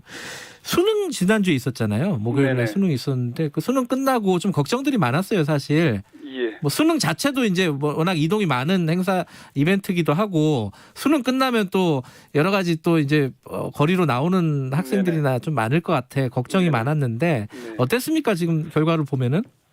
일단 그 수능 이제 저희 코로나 확진자 관련해서는 수험생 중에 확진자가 1명 나왔습니다. 나와서 지금 이제 뭐 같은 시험장에서 시험을 본 학생들과 우리 감독관들은 검사 진행 중에 있고요. 네. 또 수능 감독관들 중에서도 좀 증세가 있거나 또 희망하신 분들은 875명을 검사를 했는데 네. 그분들은 전원 음성이 나왔고요. 그다음 말씀하신 이제 수능 끝나고는 또 그 좀 경계심이 아무래도 좀 흐트러지다 보면은 수험생들이 또 여러 뭐 또 잘 찾는 그런 장소들이 있습니다. 네. 대학 주변 뭐 음식점 카페라든지 노래방, PC방, 여관도 이런 시설들에 대해서는 저희들 한 2만 곳 개소에 대해서는 지금 집중 방역을 하고 있었고요. 네. 그래서 수능이 끝났다고 끝난 게 아니라 지금 뭐 대학별 면접 논술이 계속되기 때문에 2월 5일까지는 저희들이 특별 대책 기간으로 정하고 교육부 또 자치구 대학교 등과 함께 협력체를 구축해서 집중 방역에 임할 생각입니다. 근데 아까 저희들이 일부에서 이게 코로나 상황을 좀 다루면서 그 청취자분들이 질문을 주셨는데요. 저도 이게 참 궁금하더라고요. 왜냐하면 이제 출근길 지금 출근하신 분들 많을 텐데 출근길 버스, 지하철 이거 10,000원이잖아요. 사실 서울은.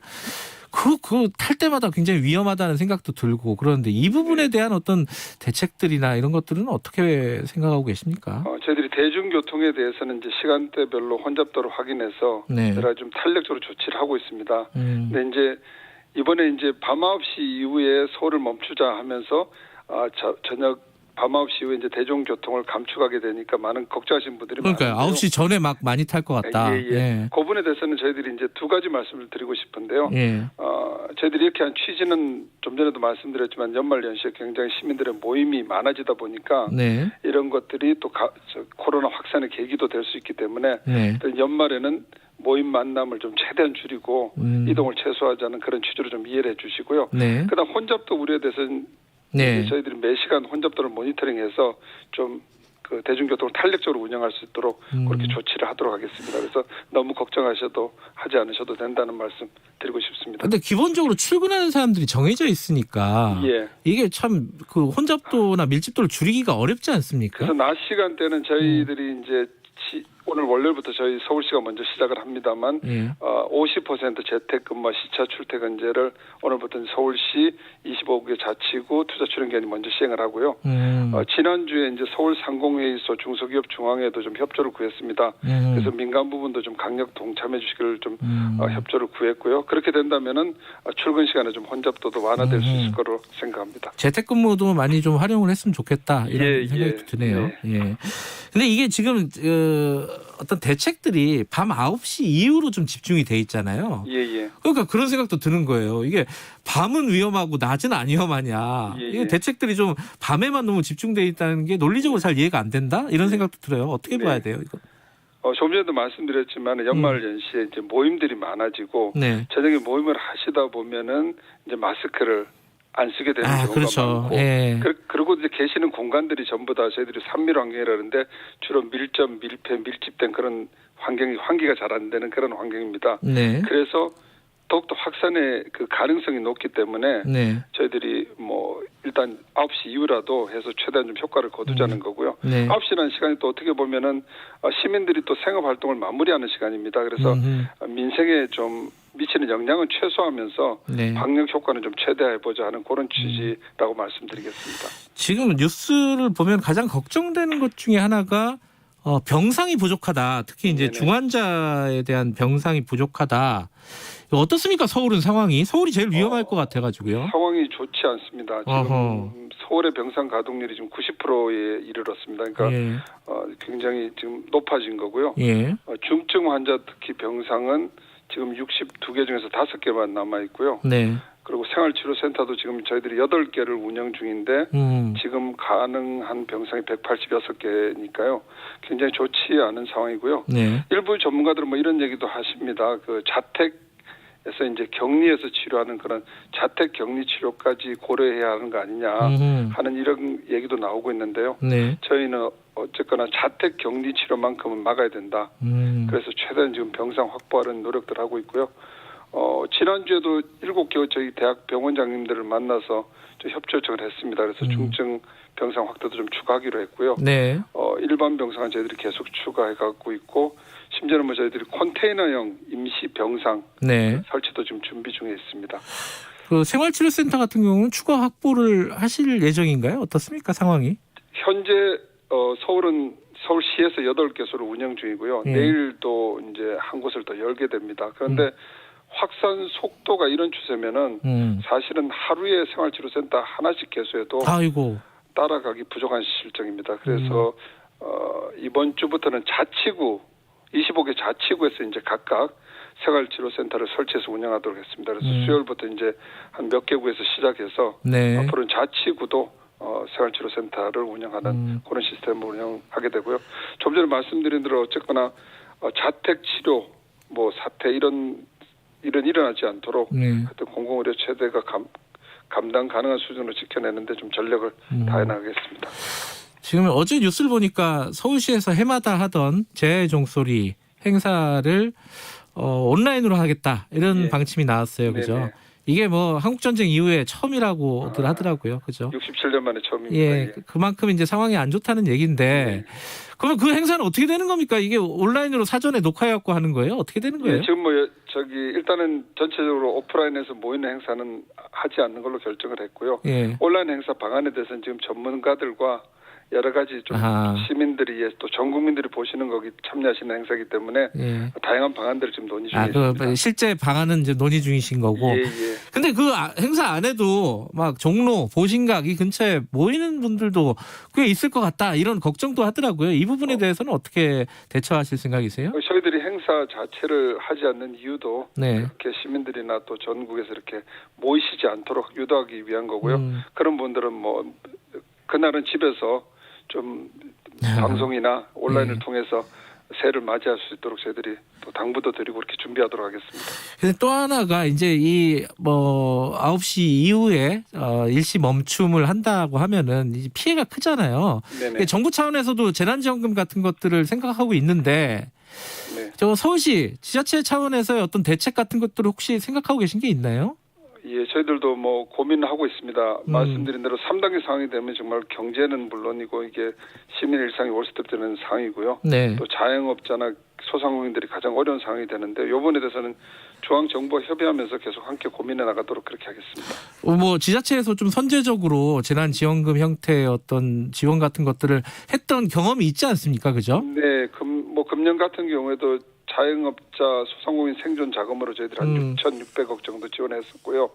그다음 금융 지원도 7조 원 이상 대출 지원도 했었고 하는데 그런 것들은 저희들이 또 함께 고민해 나가도록 하겠습니다. 아직 결정된 바는 없고요. 예, 그렇습니다. 알겠습니다. 그런 것들을 빨리 좀 진행을 해주셨으면 좋겠다 이런 생각도 드네요. 최일선에 계신 분입니다. 코로나 전선에 서정엽 서울시장 권한대행과 얘기 나눠봤습니다. 고맙습니다. 네, 감사합니다. 좀 상황이 심상치가 않네요. 그 한국전쟁 이후에 처음으로 재해 종소리도 취소되는 상황이고 우리 모두 거리두기 이게 이제 말이 쉬운데 실생활에서 어느 정도로 하느냐는 우리한테 달려 있겠죠. 자, 이번 주 한 주간에 서로들 노력을 했으면 좋겠습니다. 자, 월요일 오늘 여기까지 하고요. 내일 아침 7시 20분에 다시 돌아올게요.